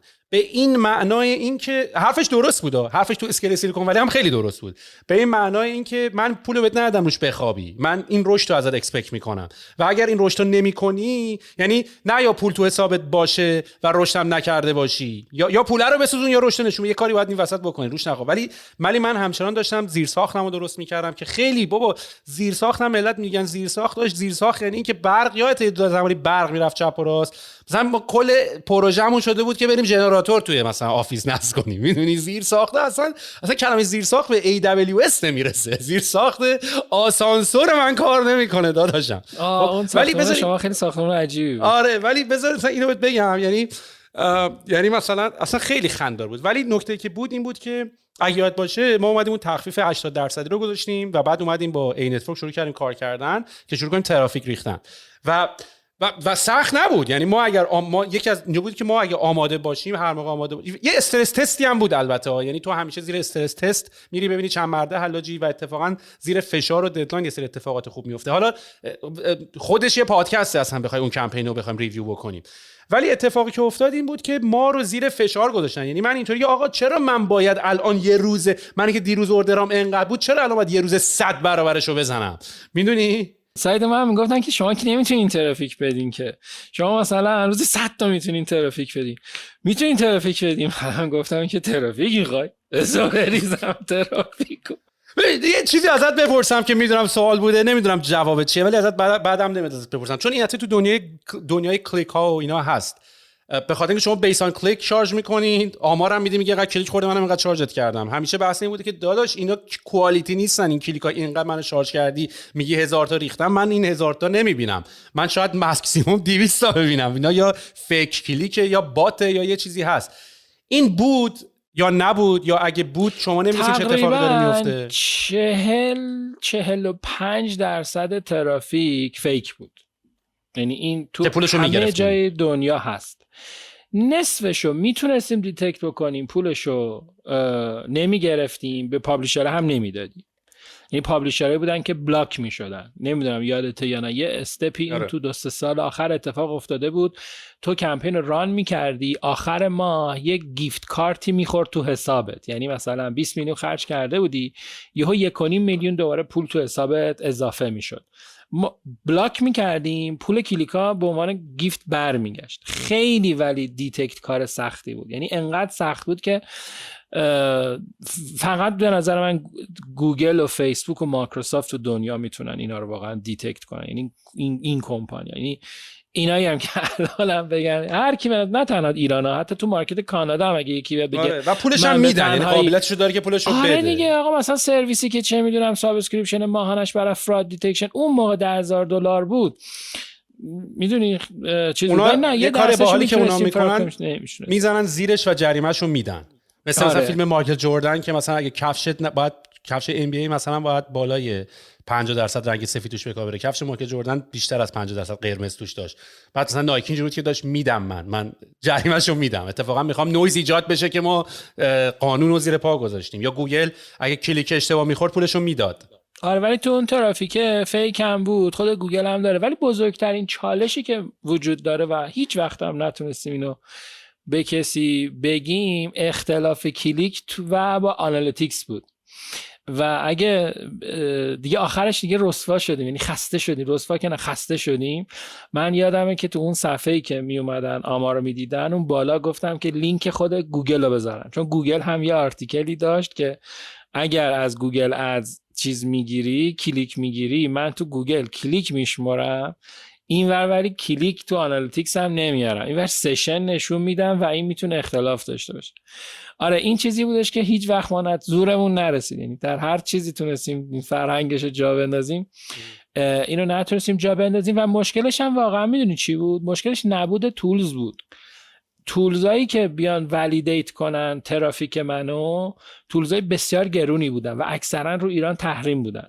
تنها تولزی که تحریمش اینطوری بودش تو وی پی ام می‌زدی میرفتی تو آنالیتیکس بود که اون میگفت آقا من اینجا به تو رفتار ترند میگم، من اصلا تولز کلیک شمار نیستم، تو باید بری فراد دیتکشن بخری، پیکسلشو بدی نتورکت بذاره، کد منم بذاری تو سایتت، بعد من به اون بعد اصلا جفتتون منو به عنوان مثلا ولیو قرار بدین. این کارو تو نتورک ها تو دنیا میکنن یعنی جفتشون اگری میکنن روی فراد دیتکشن، میرن تو اون فراد دیتکشنه. حالا اینی که میگم اگری به معنی مثلا قرارداد نیستا، آنلاین داره، تو اتوماتیک داره اون بک اتفاق میفته و اون پیکسل فراد دیتکشنه میاد رو سایت تو، پیکسل اون ترکره میره روی اون اد نتورکه و ترکش میکنن و اون وسط پیمنت بر اساس اون کلیک واقعی است دیگه یعنی من نمیشمرم، پابلیشر نشون میده، من ترافیک رو رد میکنم، اون میشمره، آخرش هم من بر اساس اون آمار اون بیلینگ رو روی اون دیتایی که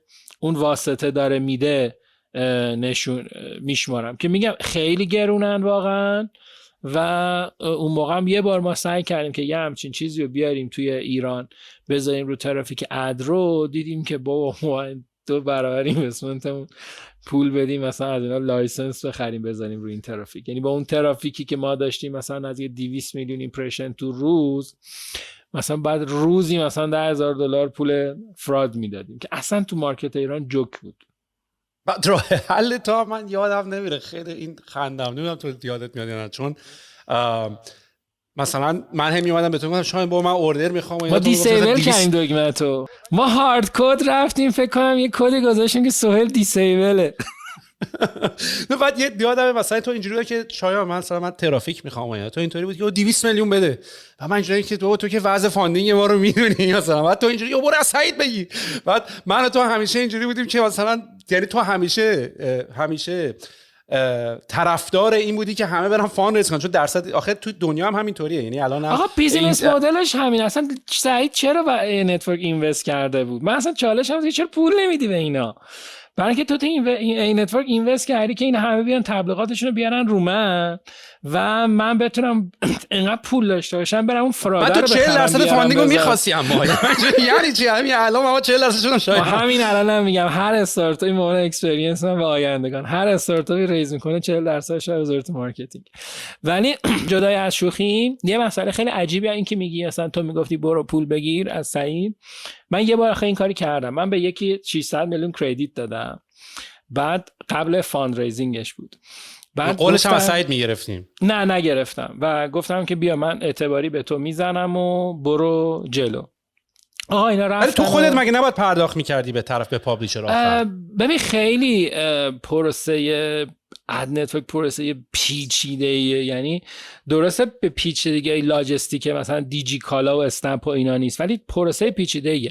نه اینطوری بودش که ما حجم این پولا اینطوری بود که ادورتایز رو میگرفتیم، امروز دیلیور میکردیم، پابلیشر بزرگا همون ماه پولشون رو میگرفتن، ولی مدیوم سایزا و پابلیشر کوچیکا مثلا 5 ماه 6 ماه 7 ماه یه پوله میموند. برای همین ما همیشه یک کردیتی داشتیم که بتونیم اینجوری حال بدیم به یه سری پارتنرام. ولی اینا داشتن گفتن که من به یکی 600 میلیون کردیت دادم و رفت و تارگت هم زد و باحال بود و جالب بود. بعد چرا میگفتم بابا برو پول بگیر، بیار پول بده، نقد بده؟ بعد یه روز یه اتفاق خیلی بدی افتاد که واقعا من اصلا کلافه عصبی شدم. شنیدم مثلا علی آقا و اصغر آقا گفته که مثلا شایان و فلانی دست به یکی کردن، بعد 600 میلیون این کردیت داده، بعد اون که ترافیک هم که الکی ریخته، این تارگت هم فیکه که اینا 300 میلیون این ورداره 300 میلیون اون. یعنی آقا من اینو شنیدم اینطوری بودم که کارت میزدی خونم در نمیاد. میخواستم بگم آخه چرا تو باید فکر کنی مثلا ویژنی که ما اون موقع داشتیم، منی که میخواستم یه چیزی بسازم که اگر بعد برجام درواز شد گوگل بیاد بگه من اینو میخوام.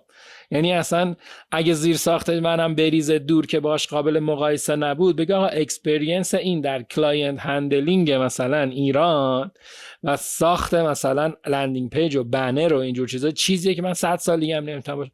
چرا من لنگ 300 میلیون تومان باشم؟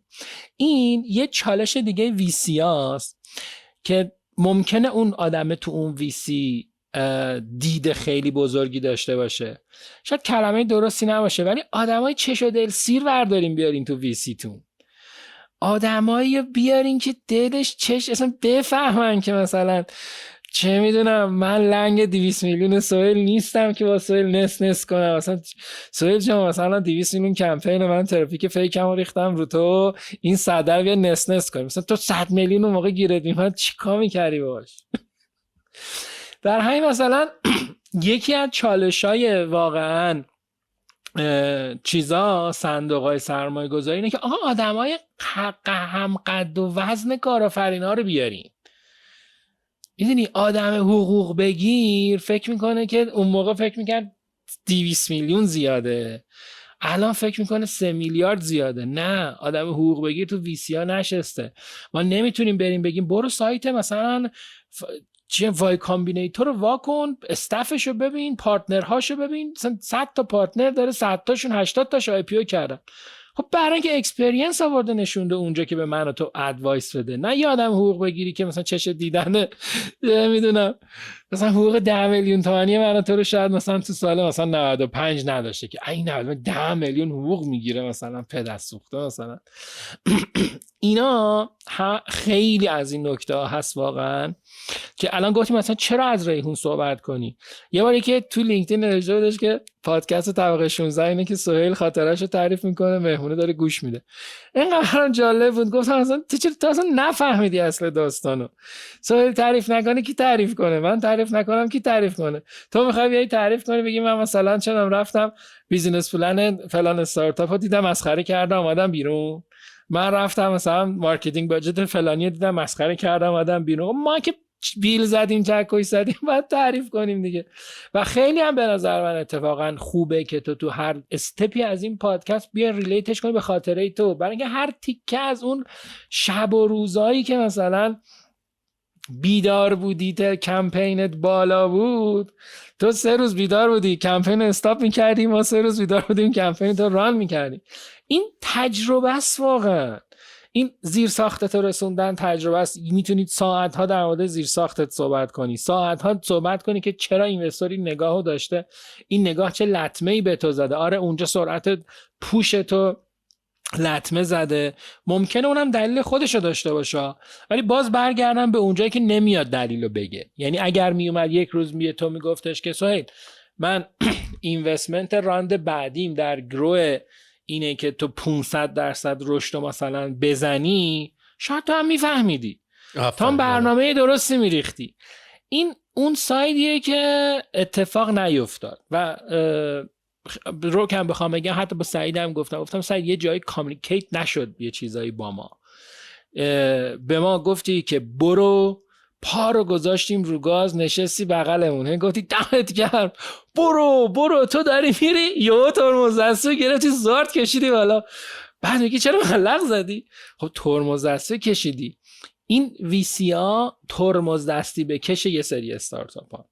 حالا با همه انتقادایی که من و تو همه انتقادامون نسبت به سرآواز فکر کنم، چون سی وی سی دیگه پول نگرفتیم که با توجه، یعنی مثلا من بگم من سرآوا رو یا راجب اسپسیفیکی راجب سعید و انتقادات تجربه است. سرآوا هم استارتاپ بود توی ایران به عنوان یه وی سی و ما توی لول دیگه داریم حرف میزنیم. مثلا توی لولی که ریسپکت بالاست. دقیقا همینو میخواستم بگم که یعنی داریم در مورد یه چیز داریم در مورد به پرش انتقاد میکنیم. آره. من تو پرش بودم، ترمز دستی کشیدا، داشتم 120 تا با پرش میرفتم، ترمز دستی کشید چرخیدم. داداش بقیه ویسی ها با پراید دارن این کارو میکنن، بقیه پرایدن، نشستن پشت پراید. ولی انتقادای ما انتقادایی که دیگه هم دقیقاً تو یه لول دیگه است، تو یه کلاس دیگه است. ولی تو حالا فکر کن دیگه تو اون اسکیل، تو این برای تو ترمز دستیه، بعد حالا 2000 داده میگه باید بری بالا فلان کنی، ملقم واسه من بزنی، یهو مثلا میگه ما دیگه پول نداریم بدیم. خب این دیگه اون که دیگه اصلا معلومه میمیره، معلومه میذاره میره، معلومه اصلا میگه اینا دیوونه. ولی آره اتفاقا واقعا این تجربه ها رو باید گفت، شفافم باید گفت. خب یه بار منن یالا این خیلی داستان پیچیده‌ایه، بار شما توییت نکن دیگه. و اولین سوال بود چرا توییت نکنم؟ اگه توییت من میترسی مگه؟ آخه تو توییت کن، من بعد حرف بزنم، بعد توییت کنم. چه جوری میتونی باور داشته باشی به اکوس؟ اصلا این خیلی اتفاقا بعد از سعید بوده، اینا هم بعد از سعید. و چون تا اون موقع که اصلا این چالش ها نبود. اینجا اصلا بوده که مگه میشه، تو مگه میتونی دهن یکی رو ببندی، تو مگه میتونی دهن یک کارآفرین رو ببندی؟ من اول از همین که خودم موفق باشم رسالت اینه که بقیه با من دارن کجا میان، اون بقیه با من درست بیان که من گنده بشم. من با این دید اومدم، بعد تو مثلا فکر میکنی انتقاد من به تو لطمه میزنه. اصلا انتقاد نکردن ما به نظر من لطمه زد. ما انقدر انتقاد نکردیم که یه سری بلند شدن حمله کردن. این واقعا بهش اعتقاد دارم. یعنی این جایی که مثلا X و Y که الان گندهای مارکتن مثلا دوست دارن که هیچکی بعدشونو نگه، دوست دارن که هیچکی سر قد علم نکنه، اشتباهه. چرا امروز داری کتک میخوری؟ برای اینکه اون روزی که باید همزمان با خودت 10 تا استارتاپ دیگر رو می آوردی، اون اکوسیستم رو شکل میدادی، این کار رو نکردی. و جالبش اینه که همون موقع اسنپ اومد این کاری کرد، سریع رفت زود فود رو گرفت، سریع رفت مثلا 6 تا استارتاپ متوسط رو خرید و سعی کرد اون اکوسیستم رو دور خودش ایجاد کنه، یه اکوسیستم قوی بسازه. و واقعا من فکر میکنم اون بازی که همه گفتن آقا انتقاد نکنین الان مثلا تحت فشار فلان بهمان بیساره، یه ساید چالش ها انتقاد نکردن ما هست. نه آقا انتقاد کنه دیگه، آقا اشکال اصلاح کن. بعد جالبیش هم میبینید چه نکتهش دوباره همین، یعنی باز دلیلی که ما داریم این حرفا رو میزنیم اینه که ماهایی که همیشه میدونستیم در داخل چه اتفاقایی میفته، بعد با حرفایی که بیرون میزنن انقدر تفاوت داشت، انقدر داشت که ما داریم حرف میزنیم. من الان دوباره من خودم از خواب پا شدم با خبر خدافظی نازنین دانشور. بعد تو توییتر هم دارم میبینم که چرا انقدر این خبر بولد شده که اصلا ببین الان قبل پادکست عصبانی شدم، رفتم یه دونه یه کد کردم روی یه کسی که حالا نمیخوام بگم کی بود. آخه تو چجوری میتونی بگی من شتاب دهنده یه مثلا شغلی دارم که آدم ها میان پیش من؟ شتاب دهنده شغلی یعنی که تو من میرم به عنوان مثلا فریلنسر یا یه آدمی، تو به من توانایی میدی دیگه، تو من توانمند میکنی دیگه. تو چجوری میتونی اینو نفهمی که تأثیر یکی مثل نازنین توی این اکوسیستم چیه؟ آخه چجوری آدما بعد میان پیش تو چی بهشون یاد میدی؟ تو تا وقتی که این عقده رو داری، ببخشید از این کلمه استفاده میکنم، تو حب و بغض تمیزتر قشنگتره، نمیدونم، حب و بغض داری در مورد یه آدمی که یه چیزی ساخته، اصلا تو چرا به خودت حق میدی در مورد یکی دیگه حرف بزنی؟ چرا ما اجازه میدیم که همش دهنمون واز باشه در مورد بقیه آدما، جاج کردن آدما؟ او جمع کن، خجالت بکش، کارت درست انجام ده. چرا خبر نازنین گندش؟ آقا واقعا مهمه. آقا اولین سی او زن جدی این اکوسیستم بود، نبود؟ تازه برگشته دوباره مهاجرت میکنه. این خبر مهمیه دیگه، خبر تلخیه. توییت تو خبر مهمیه، نکنه ریتوییت کردی اونو مثلا. آره اصلا نه تو ناراحت. آره بیزینس مدلش اشکال داشت، آفرین بیزینس مدل تو خوبه، دمت گرم. آقا کار پرسنل داشته، کارمند داشته، مخاطب داشته، 10 میلیون یوزر، 5 میلیون یوزر. هم جدیدن یاد گرفتن یه ریز میزنن. نمیخوام مسخره کنم. آره من که نمیخوام مسخره کنم، ولی با what the fuck قبل ولی مثلا همش مثلا چرت داری میگی واقعا. ولی اصلا خیلی عصبانی شدن اینا که اینجوری. آقا خبر من فقط میگم من دیگه دنبال مسخره کردن اونا نیستم. من فقط دلم براشون میسوزه. یعنی اینجوریام که چون نگاهشون بکنیم مثلا آدم درست درمونی که نیستن ملت معمولا، اما یه آدم یه سری لوزرن دیگه، یه مش لوزرن. یه وقت من آدمایی که مثلا 5 تا فالوور دارن که یه چیزی میگن که جواب نمیدم، ولی وقتی که یه آدم این حرفو میزنه که 6000 تا فالوور داره، من میگم ما باید بریم جوابشو بدیم، باید بهش حمله کنیم، باید بزنیم تو دهنش. برای اینکه اون فالوورای تو آدمایی ان که احتمالاً تو الگوشونی، داری چرت میگی دیگه. آقا یکی از خفن ترین سی او های زن ایران تو حوزه تکنولوژی و استارتاپ و اینا، یه صبح پا شدیم دیدیم پست گذاشته، خداحافظ من رفتم تو مایه های توییت تو، فقط چیز کرده، 4 طرفشو نبوسیده بود، گفته داشت که مثلا من پا شدم رفتم و مهمه دیگه. حالا من نمیدونم این مغزی که خودم نمیتونم راستش سوال خودم بذارم جای کسی که چرا رفتن نازنین نهاد مهم باشه. دیروز پریروز همه داشتن تو این باره الکامپ که همه دارن شعار میدن، تمام دوستان ما در صنف و اتحادیه و انجمن‌های مختلف دارن شعار میدن که ما هستیم، ما مانده ایم برای آنها که مانده‌اند کار میکنیم. ببخشید روز دوم الکامپ خانم ایران بوده، روز سوم الکامپ میاد میگه من رفتم. بابا بس کنین دیگه. پس یه مسئله مهمی هست دیگه، تجربه داره، اکسپریانس داره، کار کرده. تو نمونه میگن خارجی چون فقط خانم بوده داشت اینجا هم تو سیلیکون ولی هم خانم باشی کرک و پرشون میریزه. آره تو برسه تو ایران اصلا من که اصلا اینا رو فقط این دیده با چرا سهیل پول گرفته، چرا نازنین پول گرفته، چرا شایان پول گرفته. ببین من خیلی جوابش راحته دیگه. ببین یه سری آدما متاسفانه حالا به دلیل امکانات و اتفاقاتی که افتاده رویاهاشون زنده نشده. برای اینکه این رویا زنده نشده دنبال دلیلی هستن، میدونی؟ یارو که نمیخواد بگه یارو که نمیخواد با خودش فکر کنه که من تنبلم، من نتونستم، من چفتم، من اوزگلم، میدونی؟ اینا رو که به خودش نمیگه. یارو میگه من پول نداشتم، بابام پولدار نبود، شرایطشو نداشتم. اینا رو دنیاشو بزرگ کنه. سهیل من کمک داریم، من و تو کمک داریم. من و تو باید لحنمون رو عوض کنیم. من و تو نباید مسخرهشون کنیم. من و تو باید لحنمون رو عوض کنیم. برو دنیاتو بزرگ کن. تو هر کسی باید از هر کی از این کشور میره ناراحت بشه. اصلا نازنین فرقی نمیکنه. نازنین با یه آدم 16 ساله، تو حالا نازنین بولد میشه و تک تک آدمایی که پتانسیل اینو دارن که 10 سال دیگه جای نازنین باشن که اونا که بولد نمیشن که. پس وقتی که یه نازنین بولد میشه واقعا مهمه، برای اینکه اون که رفت داد بدونی 100 نفر دیگه رفتن ها. اون 100 نفری که ما قصه نخوردیم براشون که اصلا اسمشون هم نمیدونیم. بر همین اونا 20 سالشون بوده، 21 سالشون بوده، 22 سالشون بوده که این نماینده یه طیفیه. این خطرناکه. این یعنی یه پیامی که من رفتم یه مرد اومد جام. شما خانمی که این حرفا میزنی نمیدونم مثلا 4 تا توییت قبل و بعدم میبینی داره فمینیست رو پاره میکنه. آقا تو همین سر داستانو بگیر که یه خانم رفته مرد اومده جاش. آقا واسه این همین بگیر. تو نمیدونی 4 تا توییت قبلیت مثلا دنیا رو پاره کنی که مردها حقوق زنها رو خوردن، بعد یهو بیا بزنی که اوه چرا نازنین، اصلا خبر مهمی نیست. نه مهمه.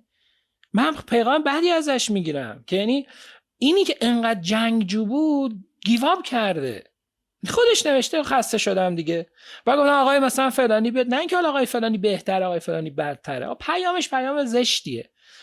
زشت نه، پیامش پیام قشنگی نیست.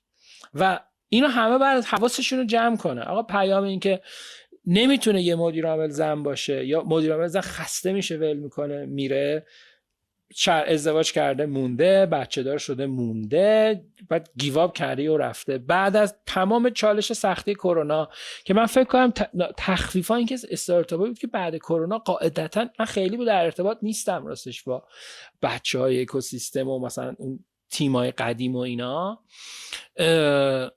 ولی به نظر من تخفیفا باید پرچالش ها بوده باشه. مثلا استارتاپ های آموزشی رشد کردن ولی تخفیف کافه و فلان و بهمان و بیسار خیلی چالش داشته اتفاقا. اون چالش رو زنده اومده بیرون، امروز روزی و شرایط معمولی تر شده، نرمال تر شده. از تو اون چالش کرونا ریحون و چیلیوری از بین رفتن دیگه، چون دیگه رسما بیزنس کنسل شد. اصلا کنسل شد دیگه، نمیرفت کسی. البته یکم سروایو می‌کردن که البته من اینو توی جلسه هیئت مدیرم گفتم، یکم سروایو می‌کردین اتفاقا دوره طلایی سفارش آنلاین غذا بود دیگه. رستوران کنسل شدن بعدش دوباره باز می‌کردن، بعد همه شیفت کردن، حتی بیشترم رو آنلاین یه بازی واقعا نشد، یعنی همون قدم پول نبود یه ماه هم پول دیگه نبود انگار.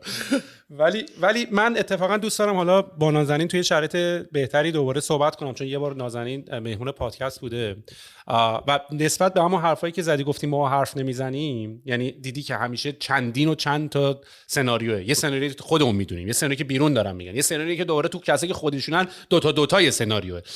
خب من نازنین رو به واسطه اینکه خونمون نزدیک بود خیلی با هم پیاده روی میرفتیم، خیلی با هم حرف میزدیم، کمپین ریحون تخفیفان زیاد داشتیم با هم دیگه، بحثای اکوزیشنامون اصلا به هم گره خورده بود توی داستان که اگر چیلیوری و ریحون مرج بشن تخفیفان و نتبرگ ما هم، یعنی اینا همه به هم گره خورده بود.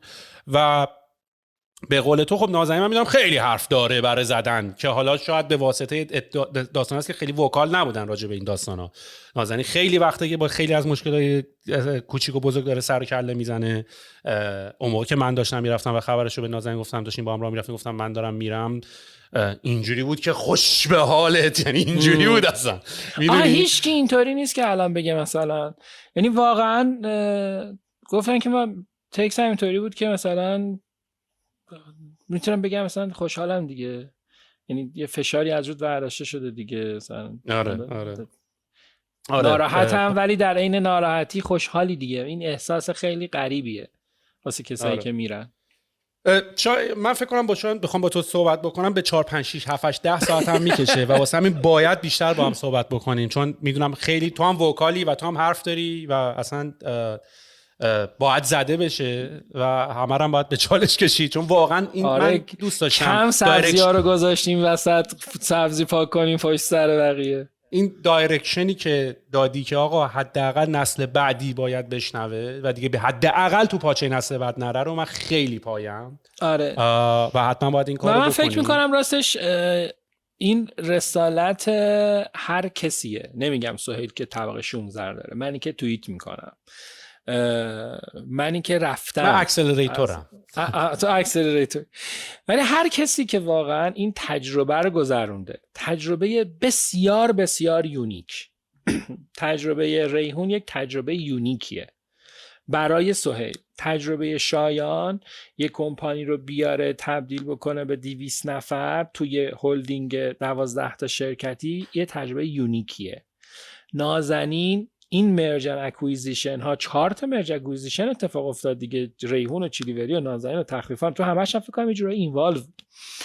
بعد این تجربه این همه کمپانی با هم دیگه مرج کردن، ما یه دونه مرج کردیم با یه دونه از این شرکت ها بدون اینوستر، یه دونه مرج بود. من تا 6 ماه داشتم اشکم در میومد که این تفاوت دو تا کمپانی تو حوزه دیجیتال، تو حوزه مارکتینگ، جفتمونم ادعای پاره کردن همه چیو که ما خارجی هستیم و خفنیم و فلانیم، مرج این دوتا چقدر کالچری با هم مشکل داشت.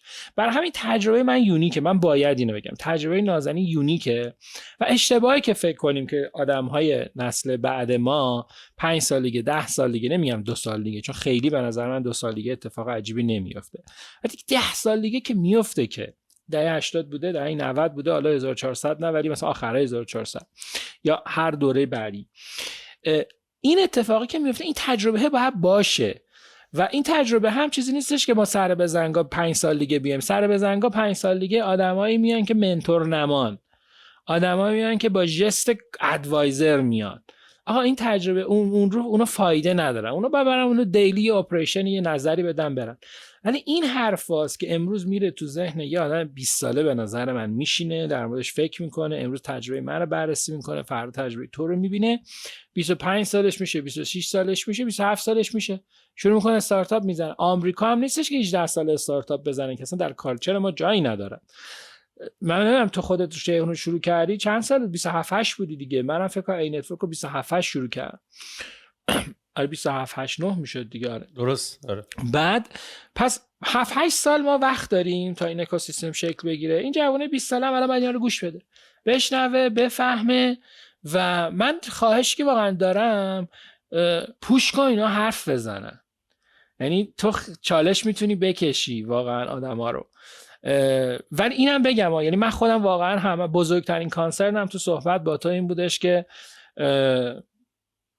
اوکی اسم اینو نگم، اسم اونو نگم، اسم اینو نگم، اسم اونو نگم، و بدون تعارف یه دلیلی هم که واقعا تا حالا باهات صحبت نکردم، جدا اینکه گفتم خیلی الان تنبلیم و گفتم چجوری مثلا اپلیکیشن نصب کنم که صحبت کنم، راستش نمیتونستم قبل از صحبت سعید صحبت کنم. میدونی برای اینکه همه این صحبت ها میرسه به سعید بعد حرف میزد، بعد من میومدم بگم که اوکی سعید گفتی، حالا منم گفتم، این یک گفتمانه، این گفتمان رو من نمیتونستم استارت بزنم. تازه خیلی هم 10 تا مثال دیگه هم زدیم اسم نیاوردیم، ولی آوردن اسم سخته. ولی میتونم کل داستانو بگم که دیگه همه که بالاخره همه ما 100 تا تجربه داشتیم، اینجا کمک کردیم، اونجا مشاوره دادیم، اونجا تو پاچمون رفته، اونجا تو پاچمون نرفته، ولی باید یاد بگیریم اینا رو منتقل کنیم. یه اتفاقی بود که افتاد به اسم فیلکان، 2 سال تو ایران برگزار شد. آدم‌ها میان تجربه‌های شکستشون رو میگفتن. فکر کنم که بچهای اصفهان علی آجودانیان اینو چند دوره برگزار کرد. ببین واقعا خیلی باحال بود. اصلا یه بازه ترند شد، نمیدونم ویسیا سرشو زیر آب کردن چی کار کردن، نفهمیدم که این قائله رو ختم کرد که آدم ها یاد بگیرن از تجربه شکستشون صحبت کنن. تجربه شکست تو برای من درس دیگه، و نترسن که شکست خوردن. این شکست چون پله بعدی رشد است و فلان اینا تو کتابای استارتاپی که برای خوندن نیومده که فوتبال هم یارو گل میخوره میاد دوره بررسی میکنه، ریویوشو نگاه میکنه، میگه اینجا دفاع رو خالی کردی، اونجا اینجوری. یارو ملت یه جوریه که حالا شما هم دارین گلوریفای میکنین. آقا همینه، تنها روش آموزش همینه. هر کسی که در این اکوسیستم طی این چند سال اینو واقعا اگه بیاد تکذیب کنه، همشون بیاد تکذیب کنن، پتمتشون رو میریزم رو.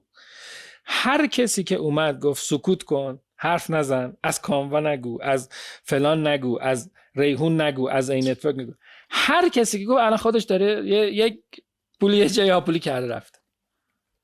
آخه خب برای که نگیم که تو هاپولی کنی، نگیم که تو بخوری. چرا؟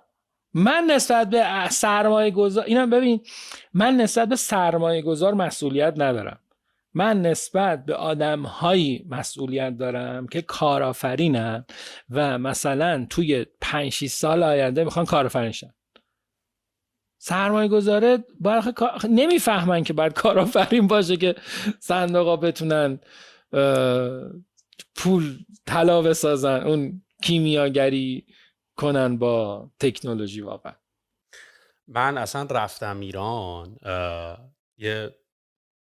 با علیرضا صادقیان که فاوندر نتورک بود، که نتورک رفت توی دل تخفیفان رو اسمشو نگه داشتن، ریحون رفت تو دل چیلیوری اسمشو نگه داشتن.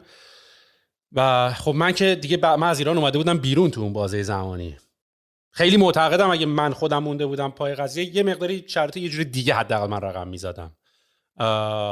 ولی با علیرضا که رفتم صحبت کردم، ما 1-2 ساعتی رفتیم با هم پیاده روی، من مغزم سود کشید از اتفاقات و چیزایی که علیرضا داشت حرف میزد.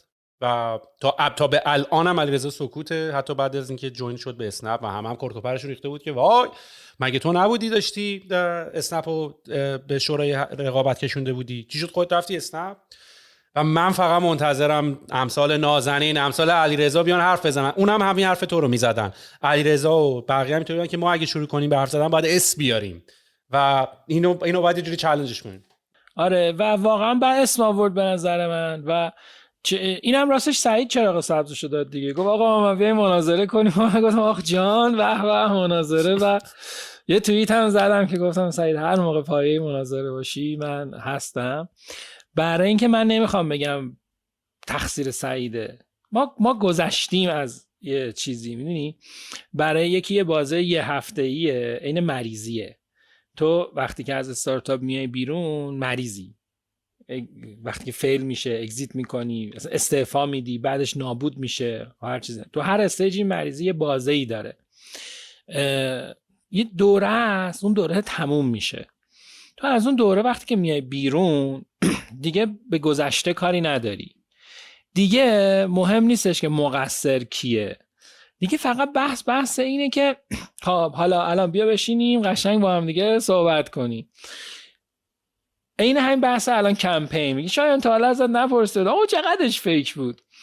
آقا میشینی میگی من چیزی میگم با مزه است، برای من تو خاطره است، برای بقیه درسه، واقعا برای بقیه تجربه است. یعنی اگر از همین استپ یه چیزی رو سرمایه گذار بفهمه آقا 2 تا استارتاپ رو ننداز به جونم، یکی ترافیک بده یکی ترافیک رو بریز روش، اگر هم میشنی براش داری، اگر گلی براش داری، میخوای ببینی که این میتونه ترافیک انقدر بده، اون میتونه انقدر چیز بیاره، چیه اوردر بیاره، اوردر دیلیور کنه. چون فکر کنم سایتتون گفتن تو نمیتونی دیلیور کنی، به ما گفتن تو نمیتونی اوردر بدی. یعنی ترافیک ما مثلا اینجا که رستورانه که پیک نداره اصلا، من چرا گیر میدی؟ آره همین سایت. اگر هم میخوای یه اچیومنت اینطوری بزنی آقا بیا به 2 نفر بگو شاید ما فکر میکنیم ترافیک تو فیکه، سوال ما فکر میکنیم که تو سایتت خرابه، ما میخوایم تو ترافیک رو با این هدف بریزی رو اون که تو ببینیم زیر ساختت تا کجا میکشه، تو هم مثلا ببینیم که اصلا ترافیک فیک هست یا نه. ولی آقا ترافیک فیک هم ریختیم 1800 تا اوردر با 20 درصد تخفیف تا اعجاب انگیز بود. اگه اون کارو نمی‌کرد تا فکر کنم لچ کرد گفت یه چیزی بزنم که هر کی اومد اوردر بده که ببینی آقا این زیر ساخته کار میکنه. و واقعا جالب بود و اینا همه بعد تیکه به تیکه به نظر من اینا رو بعد بگیم. نه ما می‌خواستیم پولمون تموم شه، چون سایت گفته بود این پول نباید تو حساب بمونه، اگه اوردر تو زدی تو حساب بود من دیگه پول نمیدم. اگر اینو به من میگفتی به جای این همه دردسر اون پولا رو نس می‌کردیم که پای سرمون نگن که اینا پولا رو خوردن و چه میدونم ترافیک فیک فرستادن سمت هم دیگه، اونم اوردراش فیک بود.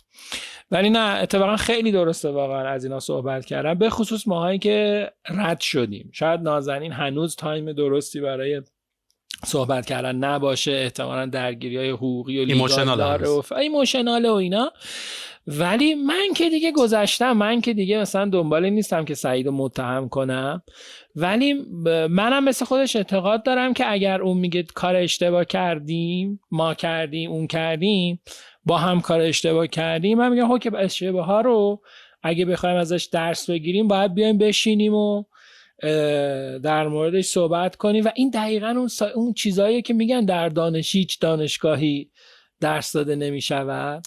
خروجی یه بخشایی تو بعضی از پادکست های تو خیلی جالبه، یه تیکه هایی از توش در میاد که نمیدونم واقعا کاش یه روزی واقعا بتونی این تیکه های همشو استارتاپی این اینوستمنتیاشو یه تیکه کنی، مثلا منتوراشو یه تیکه کنی، برای اینکه یه چیزایی در میاد که تو فارغ التحصیله MIT، هاروارد، لندن بیزنس اسکول باشی، بیای تو ایران این اکسپریانس ها رو نداری.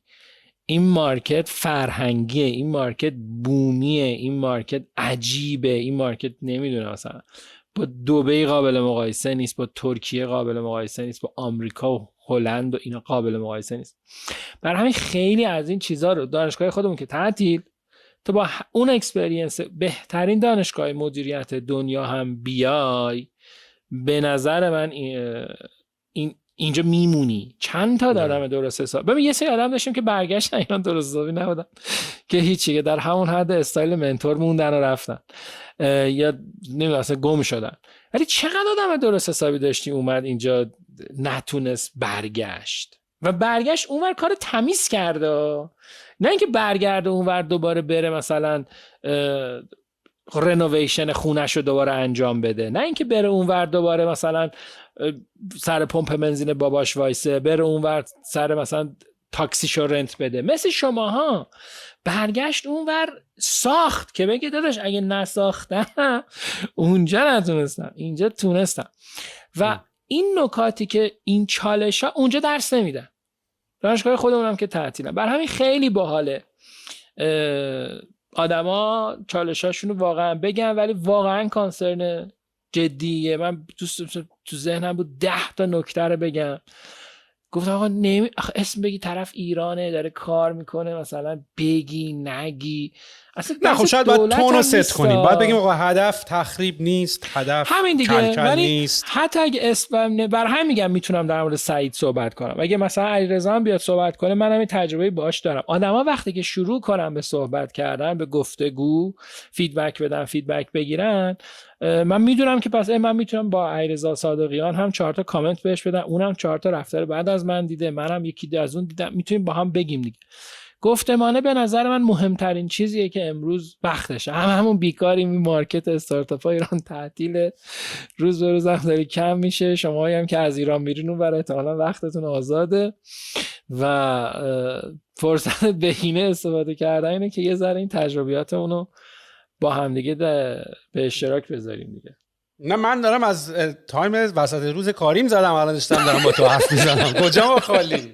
من واقعا ولی واقعا من دفعه پیشم گفتم من نمیدونم، یه جورایی من احساس وظیفه میکنم، یعنی انگار کارم باید بیام، الان باید سر کارم، یعنی اینی که حالا فان دارم پادکست درست میکنم و عشق و علاقهش اینا به یه طرف، ولی من احساس کارمه الان، یعنی وظیفه دارم. رسالت اجتماعی هم وظیفه است. تو اگه وظیفت نباشه که مسئولیتت الکیه که مثلا، ولی واقعا وظیفه است که مثلا تو اینو نگه. من چند وقت پیش دوباره وبینار یه استارت کوچیکی دوباره روش زدیم، گفتم آقا این وظیفه است دیگه. تو یه سری استارتاپ‌های کوچیکن تو همین بازار بل بشویه مثلا خراب، باز امید داره که یکی بتونه بهش توجه کنه. دوباره مثلا نمیدونم دوباره تصمیم درستیه یا غلطیه، ولی مثلا 2 هفته 3 هفته است یه استارت کوچیکی زدیم، فاز اولش رو وبنا، اونم یه مسئولیت اجتماعی دیگه، اونم رو تایمای خالی بشینم کمک کنم. یه نویسنده پیدا کردیم که بیاد کمک کنه، کامنت بهش بدم اینو بذار اونو بذار اینا.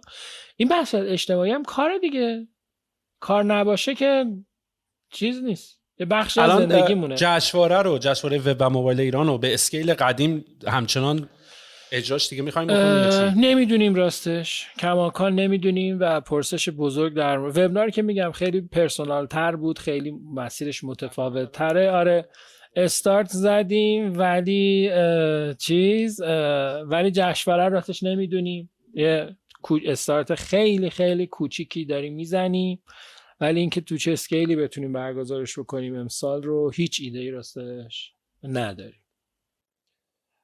به عنوان سوال آخر، اگه الان کسی بخواد تو ایران استارتاپ بزنه نظرت چیه؟ سکوت پیشه کنیم.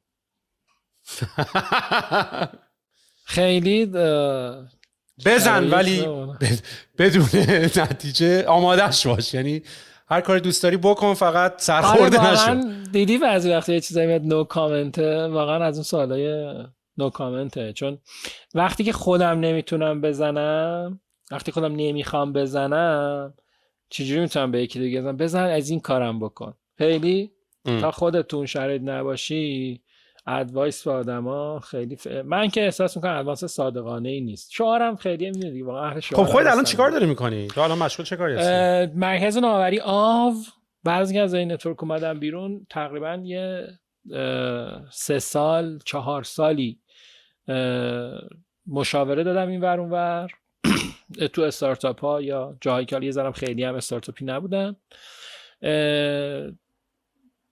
2 سال کرونا که کلا دورکارتور بودم تو همین حوزه شبیه پروداکت اونر، مدیر محصول، و الان تو مرکز نوآوری آوم مال هولدینگ دی ان ای یونیونه که حوزه مارکتینگ و ادورتایزینگ. یه محصولی داریم رانچ میکنیم، یعنی تولید کردن تو این چند سال به عنوان کابینت که ترند رفتار مصرف خانواده ها رو میده. تو مرکز نوآوری تمرکزم روی اینه. آره اسمش کابینته. بعد که چی تو خونه خریده شده چی تو خونه مصرف شده و اسمش هم به نظر من که خیلی اسم بامزه‌ایه. یه اپلیکیشن خیلی پابلیک هم نیست دیگه، ولی مارکت ریسرچه که بیزینس بی تو بی حوزه مارتکه. نایس. آره از این شبیه مکنزی اینا که میتونی ریپورتاشون رو بیزنس‌ها بخرن. آره ریپورت تولید میکنه و ریپورت میفروشه. عالی. شما دمت گرم، هم بسی تجدید خاطرات کردیم، هم کلی حال داد، هم که اصلا فکر کنم فقط وارماپ کردیم، گرم کردیم. آره حالا اول بعدش برم سراغ مناظره با سعید، بعدش دور دعوتمون کن بیایم اینجا، ولی این دفعه یه تاپیکی بذاریم که قشنگ بتونیم سبزی پاک کنیم و یعنی قشنگ. آره حتما میکنم این کارو میکنم. باید ببینم میتونم یه داینامیک درست کنم، ببینم مثلا چون مثلا 3 تایی باشیم میدونی، یعنی مثلا من باشم 3 حتی محسن 4 تایی حتی شاید بکنم. آره خیلی جالب میشه. شاید این کارو اتفاقا دوست دارم حضوری بکنیم، اگه این بدبختی ما شبیه زندانیا میمونیم نمیتونیم مسافرت کنیم همدیگه رو ببینیم. آره ولی آره اینو بهش فکر میکنم حتما. شما دمت گرم، خیلی عالی بود، مرسی. ادامه بده، واقعا کار باحالیه و امیدوارم که بریم رو شماره 1000 و 2000ش. ایشالله. من فکر کنم تو میشی 100 چون ما 100 رو ددیکیت کردیم به سعید. 100 سعید برداشت. آره ولی 100 تکنیکالی ریاضیش فکر کنم میشه تو. اوکی باش، ولی پس من از 101 حداقل اینجا از سعید جلو بذارم. آره من از 101 ولی پس 100 اصلی منم. اینو بعد به سعید بگم سعید 100 اصلی منم تو 100 فیکی. نه خب چیز افتخاریه دیگه. خیلی کار قشنگی بود، یعنی واقعا با این کارت حال کردم. یعنی رفتم فکر کنم مثلا میخوای بذاری 100 منتشرش کنی، بعد که دیدم مثلا چند تا شما رو به چیز مونده گفتم دمش گرم، واقعا چه کار ژورنالیستی خفن. تو ذهنم بود که بکنم 100 ولی یه مقداری خودم به خاطر چند تا مسافرتم طبق برنامه‌ای که باید به 100 میرسیدیم نشد تازه به 100 رسیدیم. یعنی اگه طبق مثلا بود یه چند هفته ریکورد نکرده بودم و اینا به 100 میرسیدیم، ولی به نظرم باحال‌تر بود اینطوری. مرسی خیلی خوشحال شدم. بسی هستی. علی خداحافظ. چاکریم فعلا.